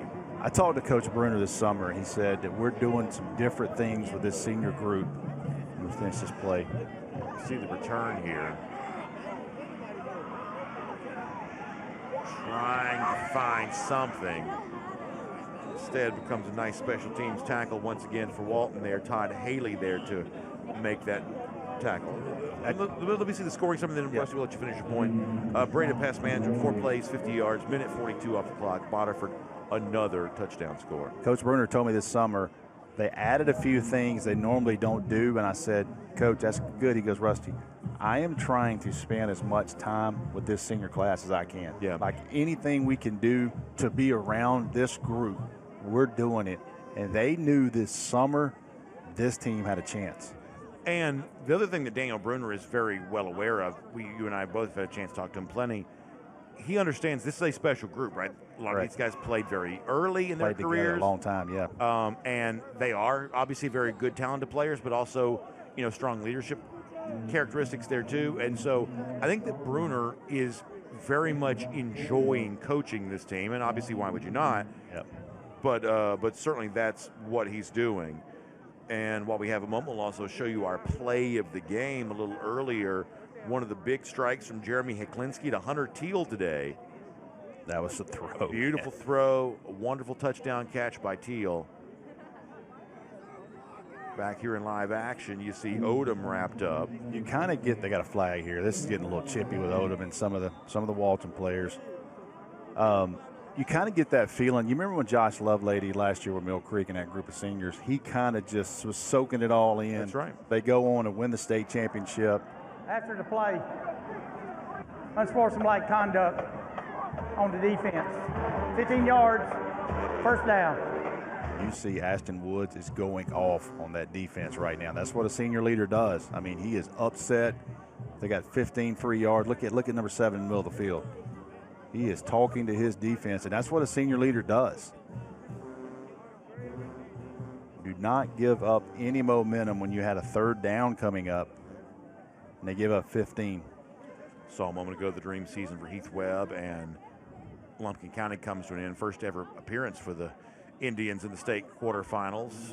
Comes to an end tonight with a loss. Great season by Coach Webb. He's done a great job at Lumpkin County, and that's one of those years they don't win the state championship, but that team in particular, that town, they'll talk about that team for a long time. It's like you were saying before with, like, whether it be Josh Lovelady and Mill Creek a year ago or Daniel Bruner and Walton here right now, there is something really special about, you know, these groups that come together. You see the throwback to Odom. Odom going to show you some of what he's all about. But Walton, good job not to let that turn into a bigger play than it already was. Odom, the Alabama commit, picks up another catch there. Big time basketball players, crazy. Like, he's sitting here playing right now, and about 3 weeks from now, he'll be 3 or 4 weeks from now, he'll be practicing in Alabama. Yeah, the bowl practices for the early enrollees have become really interesting. There are so many more of the early enrollees now. Yes, everybody does it now. And for a guy like C.J. Allen, who's come on and had such a great freshman season. I mean, Lawson Lucky. Lawson Lucky. I mean, a lot of that was kind of sort of set in motion by you know, some of those bowl practices. Wait till next year when the playoff expands to 12 teams and we have 4 weeks of practice. Those kids will get a month in. That's right. And you see now under duress and going down is Julian Juju Lewis. Justin Kruger in on that one once again. Second sack of the night for Kruger. Gregory right there as well. You know, he reminds me of DeAndre Walker. That's a good comparison. Yep, it's about 6'2.5", but he's got the 6'5" length on him. If we got a view, why don't you look at the wingspan on number 1? I mean, this man. And right now you see Timeout, Walton just trying to make sure they keep all the first composure timeout. and let these final minutes tick away. Because you don't want to get back getting injected this late in the game. That's right, because that'll obviously impact you the following. Yep. Look at week, it. next Coach Friday. Brunner. That's exactly what he's telling them right now.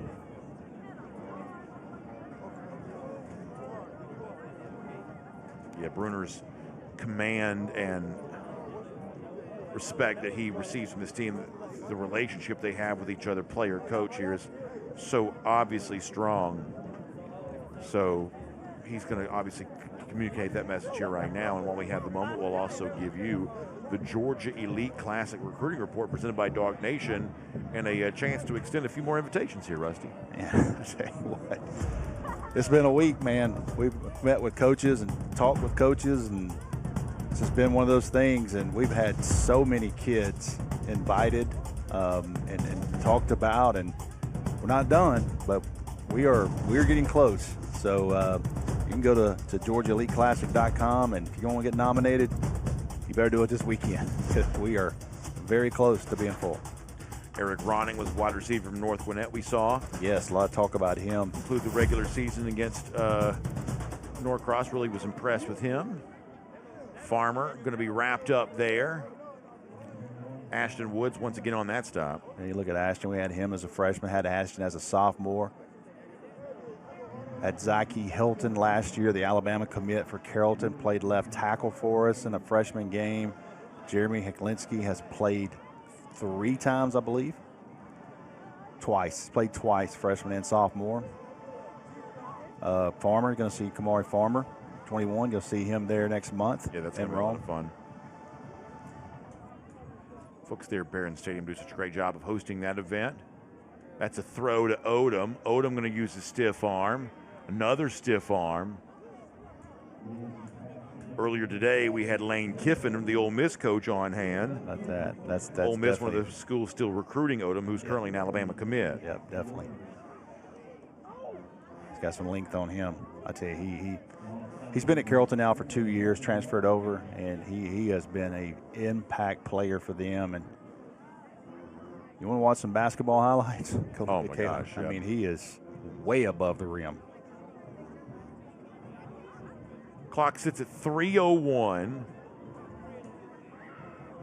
There has been chaos in the brackets tonight with upsets aplenty. Lewis now just going to throw it out of the back of the end zone. Actually hit our stage over there, our set. He hit Kaylee's desk for picking against Carrollton. That's exactly right. Greg Sager there. That Walton alum is going to have a little extra beam about him. Offense.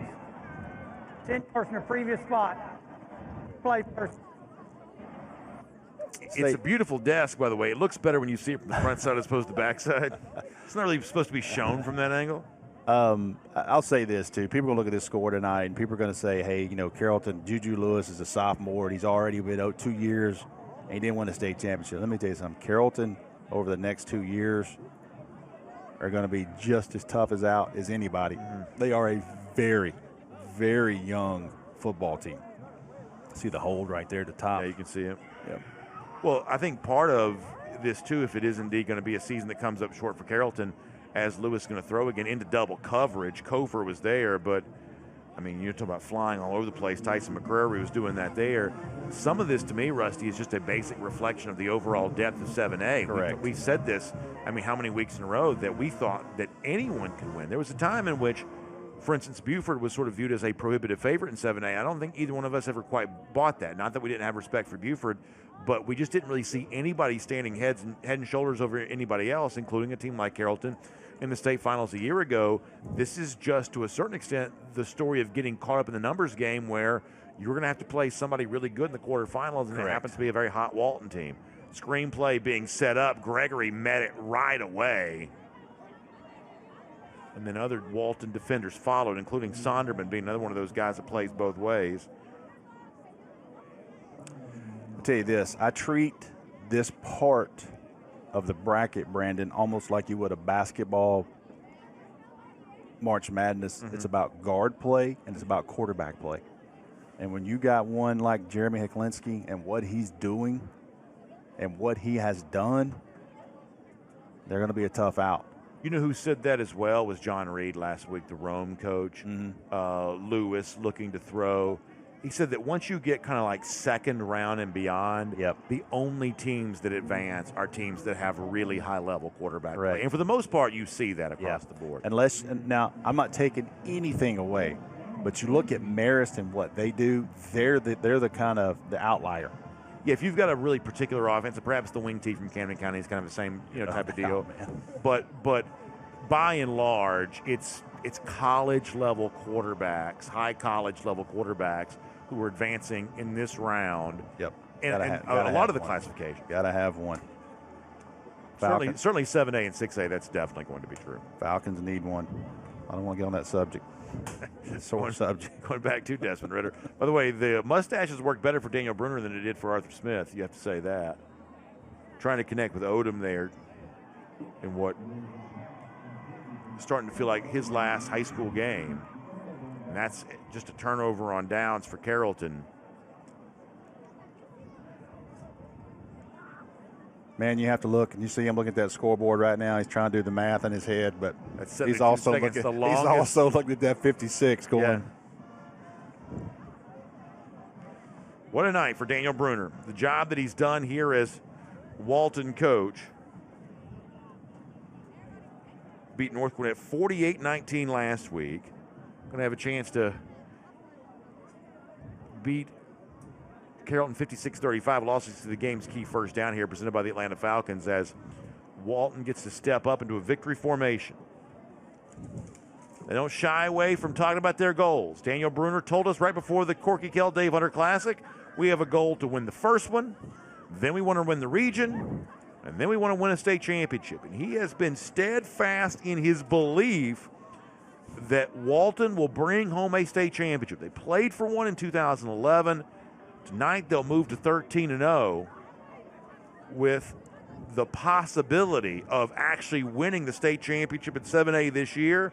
A very, very realistic goal and an objective. Hecklinski takes the knee once again, and that is just about going to do it. And in a flip-flop from last year, for the second consecutive week for us. Last year we saw Rome getting its revenge against Langston Hughes for the state semifinals. This week we'll see Walton get revenge from the state quarter loss that they suffered to Carrollton last year. And what a celebration this is. The Raiders, undefeated and on the road, taking home the victory against Carrollton, a state finalist from last season. Some of the Walton fans and students coming out to celebrate with their team here. Truly a remarkable result. And this Raiders offense that's been so explosive is every bit as good as we expected it might be.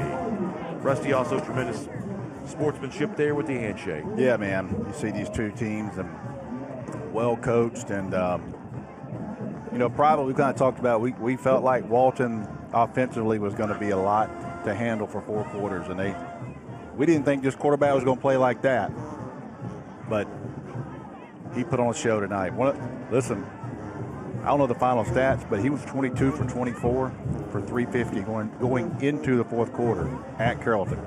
Daniel Bruner said that last year prior to this game wasn't sleeping very well, but tonight he's got a lot of good stuff to sleep. Craig Sager Jr., take it away. All right, I'm joined by Walton head coach Daniel Bruner. Congratulations, a great victory tonight. If it wasn't a historic performance, it certainly felt like it. What did you see from the offense tonight? They did what I know they can do. If we don't get in our own way, they can score on every possession. That's what they did tonight until we got in victory formation. So at the end of the day, if we do what I know we can, I don't know if this offense can be stopped unless we get in our own way. So very proud of the effort tonight. I thought one of the key plays, or not plays of the game, moments of the game, was how you guys finished the first half, the key drive. You took time off. Talk about just how important that was, what you saw with the execution. Since we lost this game last year, we've been talking about winning the middle part of games, and that's where we lost it last year. And I think we executed extremely well in the middle part of the game, resulted in a victory. Very happy with our performance. Then Makari Bodiford took some big carries early on to establish the run. Just talk about the balance offensively you guys showed today. I just think that's who we are. We're going to be multiple. We're going to stretch the field vertically and horizontally, run, pass, and we're going to keep you guessing. I think our offense did a great job of that tonight. And then one last question. Jeremy Heklinski tonight. Have you seen a high school performance like that before? Baller, best quarterback in the state. All right, we'll be back with our players of the game. Congratulations, Coach Brunner and the Raiders. Yikey wawa! Running out of hot water is one way your water heater cries out for help. Call R.S. Andrews. Get a water heater rejuvenation. Your water heater gets added life, you get more hot water. Another way R.S. Andrews makes you smile today. I've used R.S. Andrews 15 years. Purchased 2 heating and air systems, so I rely on their technicians for service. I call, they come, it's fixed. And I appreciate Andrews' commitment. He gives it his all. That's how R.S. Andrews makes me smile. What does it mean when people say America is a land of opportunity? It means the power to discover. To redefine yourself. To improve yourself. To challenge yourself. To realize there's more in you than you ever knew that you could do. It means giving people an open field to explore what they do best. With the best tools. The best training. The best technology in the world. We bring out the best in the people who serve. So you can be all you can be. Hendrick. Drive now, pay later. Shop HendrickCars.com this month and make no payments for 90 days. Over 20,000 new and pre-owned vehicles. No payments for 90 days. Visit HendrickCars.com.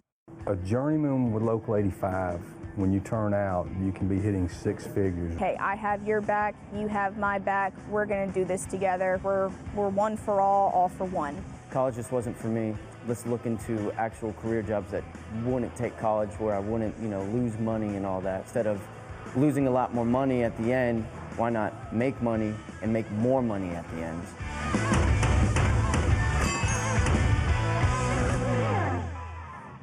All right, welcome back, guys. I'm joined now by our Gatorade players of the game. Offensive MVP, Jeremy Heklinski, and then defensively, Ashton Woods. Let's talk about the game, though. You guys came out with a hot start, Jeremy. Offensively, defensively, just a lot of energy. You guys wanted to win this game. Just talk about what it meant to beat Carrollton tonight. Yeah, so we were here last year in the quarterfinals and lost, and, I think all the seniors kind of, didn't forget about that. And there's some things posted and, some trash talk and stuff, and we were coming in here to win. And then, Ashton, you were pretty much thrown into the fire your freshman year. You're going up against Colquitt in the playoffs as a freshman. Just how have you matured, and just how fun has this senior year been? It's been a blast. Like, nothing gets better than going to the Final Four and trying to go to the state championship. But the way I've grown is I didn't know I was doing freshman year. They're writing it up on the whiteboard what to do in the middle of the plays. So, and now just became a leader and called the defense. That's really how I matured the most. It's been quite a senior year. You actually scored Walton's first touchdown this year in the bins. That was pretty exciting. Jeremy, in the first half, I thought the key moment was that drive you guys had to close it out. You guys took the time off the clock, big plays, your receivers are hauling it in. Just what were you told just before that drive, just knowing what the situation was? Yeah, it was take care of the ball and chew some clock, because we didn't want to give the ball back to them before halftime. With a lot of time left, because last year we did, and that's how things went south. But this year, I think we executed on every front of offense, and defense got the stops when they needed to. And then Ashton, you're one of the leaders on this defense. When the offense is cooking like that, what are you guys saying? Just knowing you guys got to go out there, get the job done against another high-powered offense. We just say don't be the weak link. We don't want to. We want to be known for our defense as well, not just our offense. Even though I love y'all, but yeah. I'll stick here. You guys now get to host in the semifinals. You guys lost a coin flip. Talk about how huge that is. Getting to play at home on the semis is huge. We don't have to go all the way down. We're happy we lost this coin flip, though. We wanted to come here. Yeah, I know. It was a privilege to come back here and win and beat these guys. Absolutely. Well, congratulations. And right now we're going to give this to our MVP, the Robbie Hunter MVP of the Carrollton game, Jeremy Heklinski. Unbelievable performance. So there you have it. We'll be back. We'll cover some more playoff action.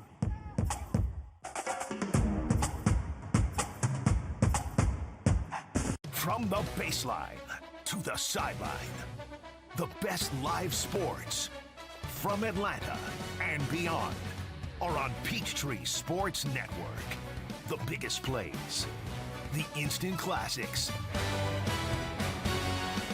and the next rising stars are right here on Peachtree Sports Network, your home for live local sports.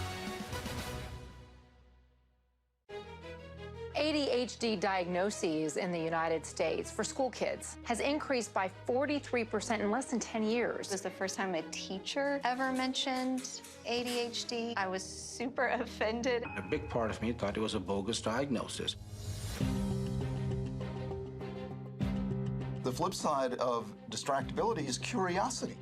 What's that? What's that? What's that? If you didn't care, you wouldn't get distracted. I'm a risk taker, I'm creative. Zara's a brilliant writer. He has a lot of skills, like to ask questions, to be argumentative, to push boundaries. Around ADHD, there's tremendous ignorance. Most people are not aware of the positives that go with it. Can't sit still, disorganized, can't focus, lazy, stupid. You can't make it. You never listen, you don't clean your room. It's a super skill set. You know, how you feel on the inside is just as important to me as how you feel on the outside. Oh, Daddy. I'm grown up, in every way, care and take care of you. You're my grown up, and I know you're there. I'm a grown up, and you know I care. 'Cause it's you and me and me and you. So when you are okay or not okay, I'll take care of you.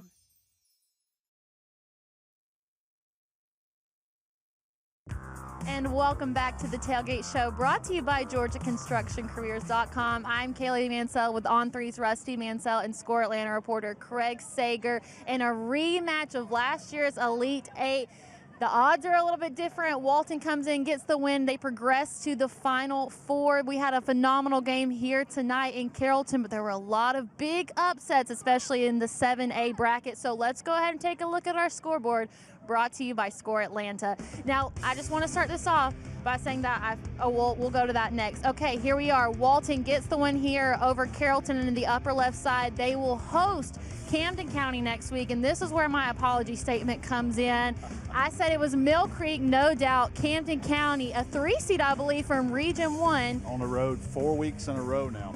And they are going to head to Walton to play them. Craig, what do you think about the matchup? I think it's going to be interesting. Rusty pointed out how difficult it is to prepare for that style of offense. I think that's what got Mill Creek early. They jumped out to a big lead, so Walton's going to have to hit that film room, get low at practice, and prepare for that rushing attack. And Rusty, you said earlier that you thought that Jeremy Hecklinski, Walton's quarterback, was the most underrated player in the state of Georgia. After seeing him perform tonight, do you still think that's true? Absolutely. It made me look good this week. Thank you, Jeremy, for that. I stood on the table for you this week, and I said, listen, this kid, he's got something about him, man. I'm telling you, I looked at him in pregame.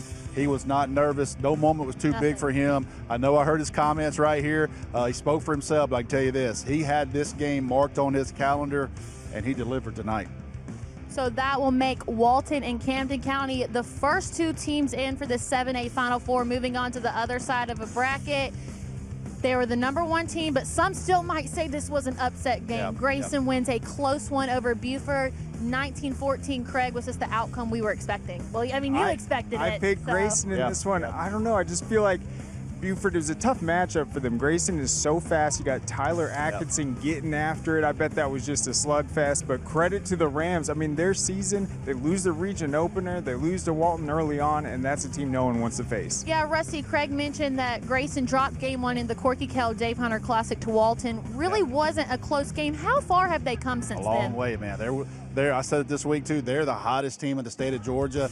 I thought it was not a great matchup. Buford is not really strong up front. A few injuries offensive line this year. Never really kind of put it together. And after we had Grayson versus Archer a couple weeks ago, I knew that was going to be a lot for Buford to deal with because Grayson on defense is super fast and super physical. And they got a quarterback in J.D. Davis that's playing really good right now. I think KJ might have taken the opening kickoff, I heard. Yeah, that's crazy. But think about the young coaching staff, too. I mean, it's a learning process. 28 years old. Exactly. Youngest coach in the state. As you mentioned, the Rams on a roll, and they are going to play Milton, who had a big win over Colquitt County tonight.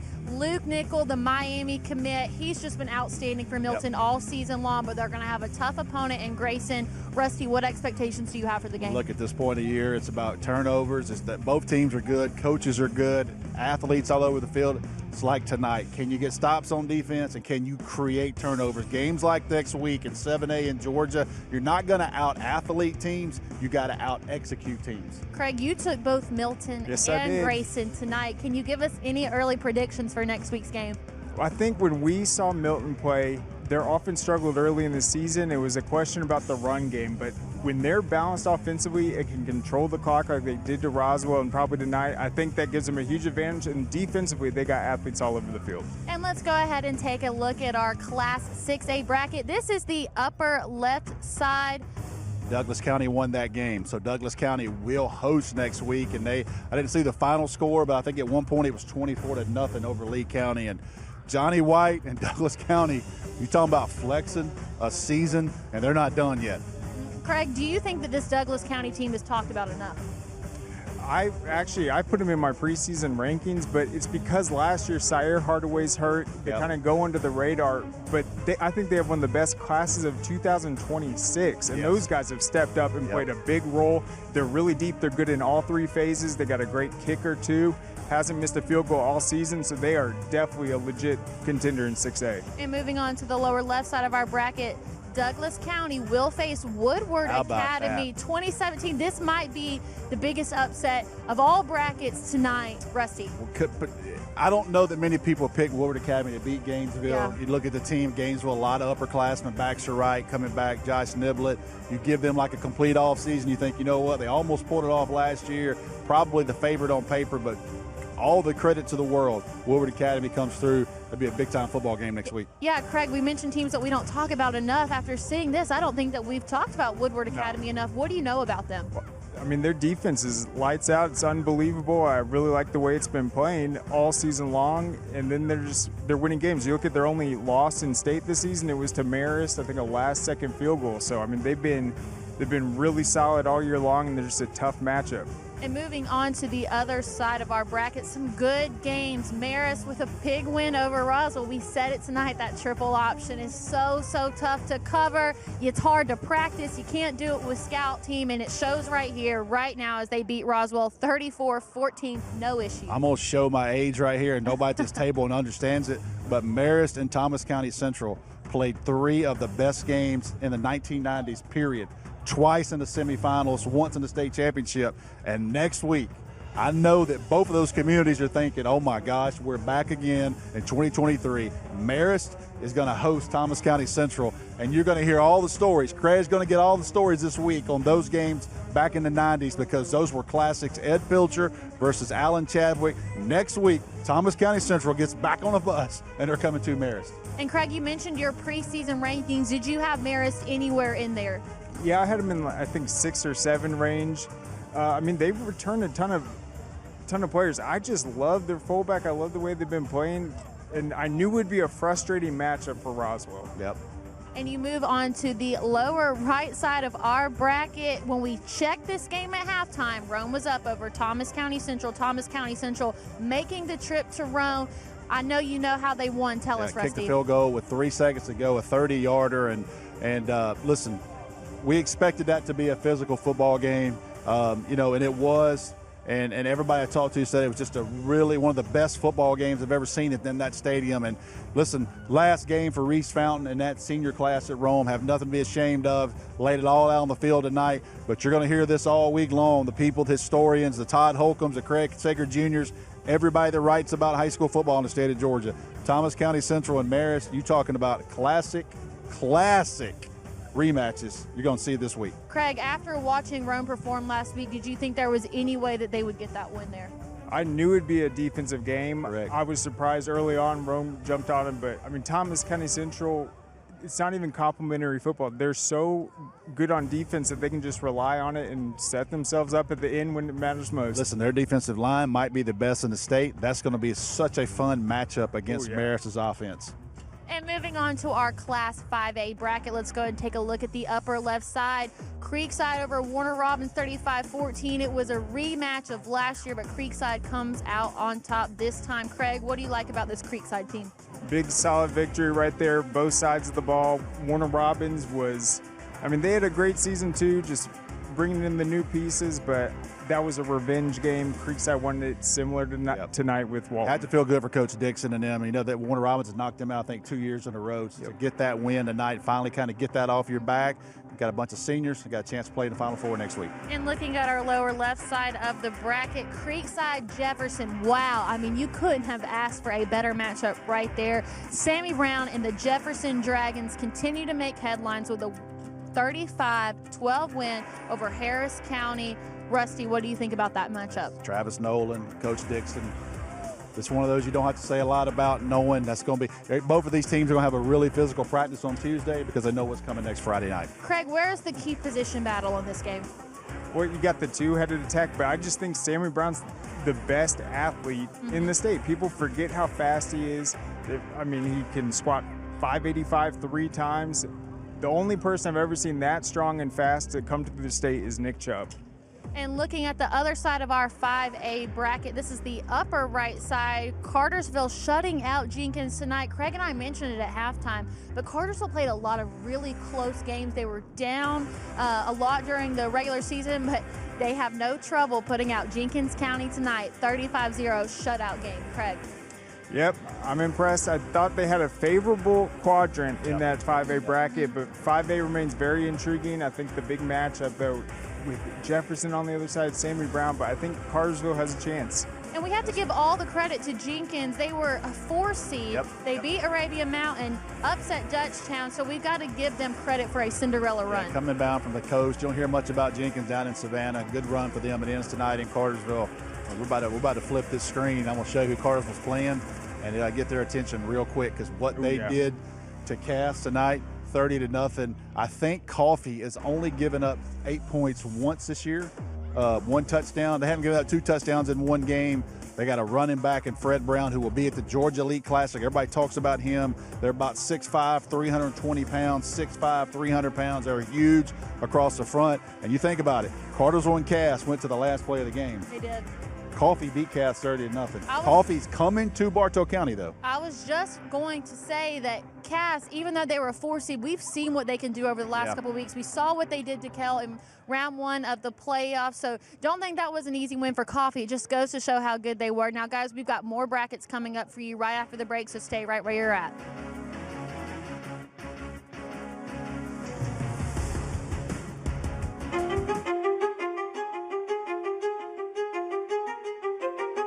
So when I got in the program, I was 18. At the time, I think the most appealing thing was, I could start out going to school and making money while I'm going to school.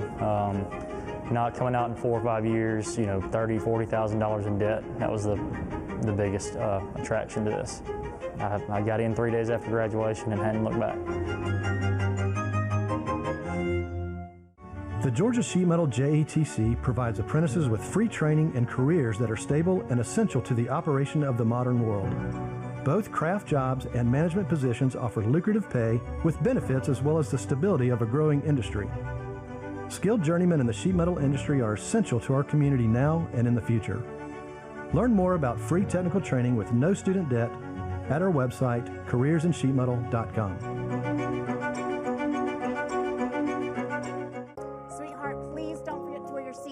I got it, Mom. It's a really nice day, living in the right space. Breathing your grace, got me feeling some kind of way.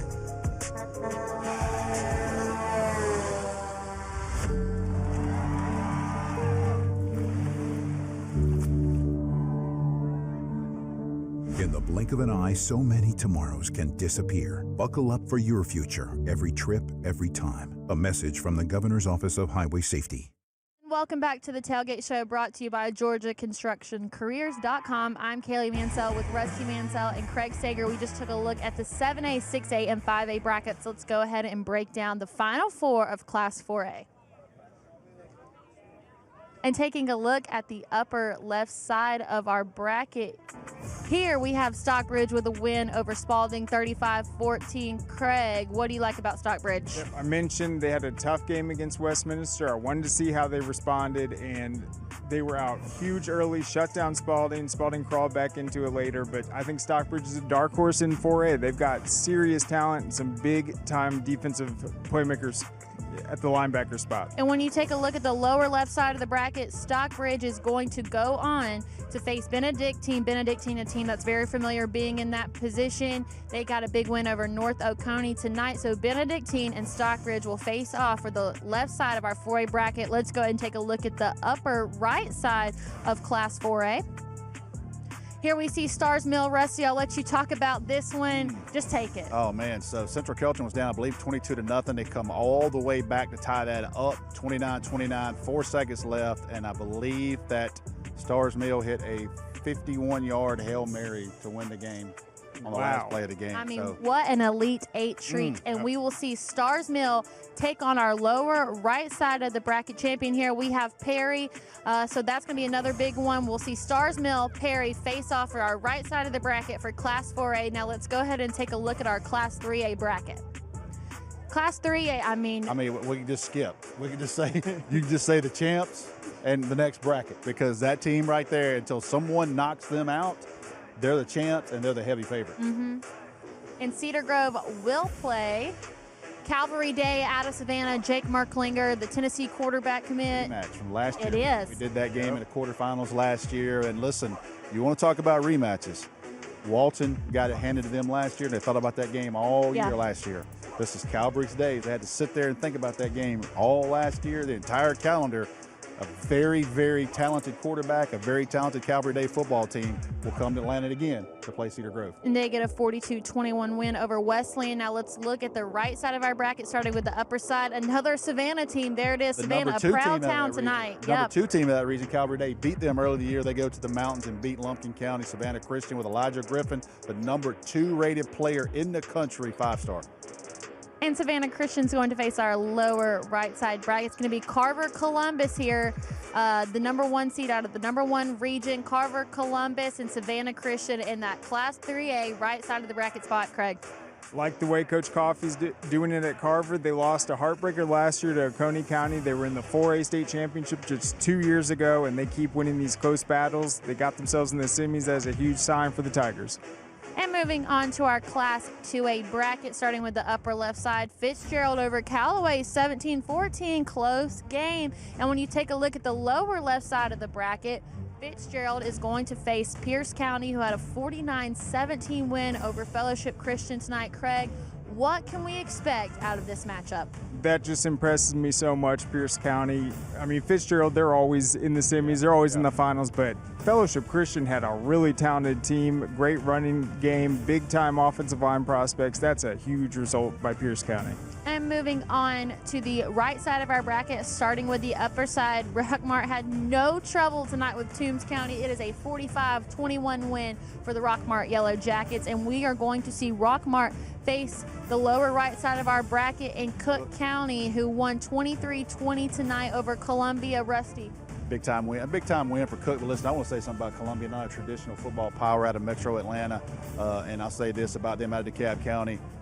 They had a heck of a run to get right there. They took one of the best teams in the state all the way to the wire. So congratulations to those young men and the season they had. And let's go ahead and take a look at our Class A Division I. I thought this might be the upset tonight, but Prince Avenue and Aaron Philo, they do the job, get it done, and in a good fashion too. 41-7, no trouble. Our Prince Avenue source was incorrect. They got a big win. I'll tell you this. Don't bet against them. I mean, you just don't bet against them. I didn't want to. Listen, you made that pick, and I walked off. I said, look, she'd be her own person, but don't bet against Prince Avenue. They've earned that. I talked about until you knock a champion out, they're the champs, they're the favorites, and they showed it again tonight. I stand by my pick. They proved me wrong. I will not pick against them again. Now let's look at the lower left side of our bracket. They're going to face Bryan County, who had a win over Commerce tonight. On the road tonight, 24-16. Kind of upset there, I think. Yep. Completely agree. Commerce had an unbelievable season. Both those teams, very rarely do they pass the ball. You don't hear much about Bryan County. Yeah. Those are 2 running teams. And moving on to the right side of our bracket, Swainsboro win over Elbert County 34-28. Dwight Phillips Jr., right? No, he's at Pebblebrook. That's right. Swainsboro. DeMello Jones. DeMello Jones. There we go. Yeah, so DeMello Jones. And listen, they had a rough stretch there. They're the number 3 seed in that region, right? Yep. Dublin beat them, had a rough stretch, but they got everybody back. They're healthy. You could see a state championship rematch potentially with Swainsboro and Prince Avenue in Mercedes-Benz. Yeah, Swainsboro had them in the first half, and then Bailey Stockton took over. Oh, man. And Swainsboro is going to go on to face Brooks County, who had a win over Raven County tonight, 39-13, and that will be our Class A Division I Final Four. Let's go ahead and take a look at our Class A Division II bracket. It's our final one, guys. Manchester over Clinch County, 21-17. Come from behind, 5-star Justice Terry, UGA commit. They were down 17-7 at one point and came back to win that game. And Manchester is going to go on to face Telfair, who got a win over Macon County 38-14. Got to give a shout out to Macon County. They were a 3 seed, had a big upset last week. Got to give them a lot of credit. Yep. That will make our left side of the bracket match up right there. And now here we go, the defending state champion, Bowden, 49-28 over Dooley County. And I'm excited to see this next one coming up. I'm ready for it. Not only am I excited to pronounce it, these are 2 really good teams. I think this is a big one. It's going to be Sly County and Bowden. Craig, what do you think? I just call them the Bobcats. No. I think Sly County's had an incredible year. They came so close last season. It would just mean so much for that program. They were struggling a few years ago, but they really turned it around, invested in the weight room, and they have a lot of pride. Another rematch. And you start talking about 5 stars. Zayden Walker, the number 1 rated inside linebacker in America, and he plays single A football in Georgia. On 3 has the number 1 linebacker in the country for the class of 2025. Extremely talented. That's going to be a great football game next week. And that is our scoreboard brought to you by Score Atlanta. Now, Rusty, when and where are we going to be able to find out where we're going to be next Friday? We're going to be, just kidding. Now, tomorrow you can find out on my socials, RustyMansell_ on X, scoreatlanta.com. Usually we'll have this thing around noon. We've got 2 games we're going to decide from, and it won't be wrong, either one of them. But we've had a great playoff run. Look forward to next week, because here's the one thing. These teams have different than the teams have had in the last couple of years. Next week, you're playing for a trip to Mercedes-Benz. And what an honor to play in that building. State of Georgia, glad Georgia High School got it out. But next week, the winner of those games, play in Mercedes-Benz for state championship. Well, look, he's a great reporter, but nobody said he was a great actor. But, guys, what a win we had tonight. What a game. Rematch. I mean, it's rivalry weekend in college football. It doesn't get much better than this, but it might just do it next Friday. Make sure to be right back here on the Peachtree Sports Network at 8 o'clock. As always, from myself, Craig Sager Jr., Rusty Mansell, Brandon Adams, Roddy White, I.J. Rosenberg, and so many others, we wish you all good night, and we will see you right back here next week, 8 o'clock.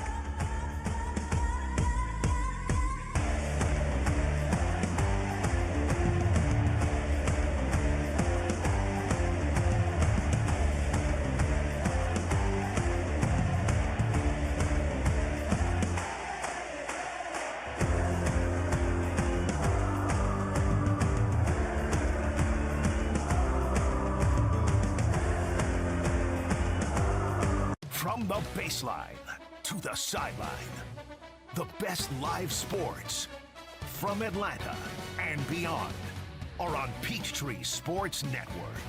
The biggest plays, the instant classics, and the next rising star.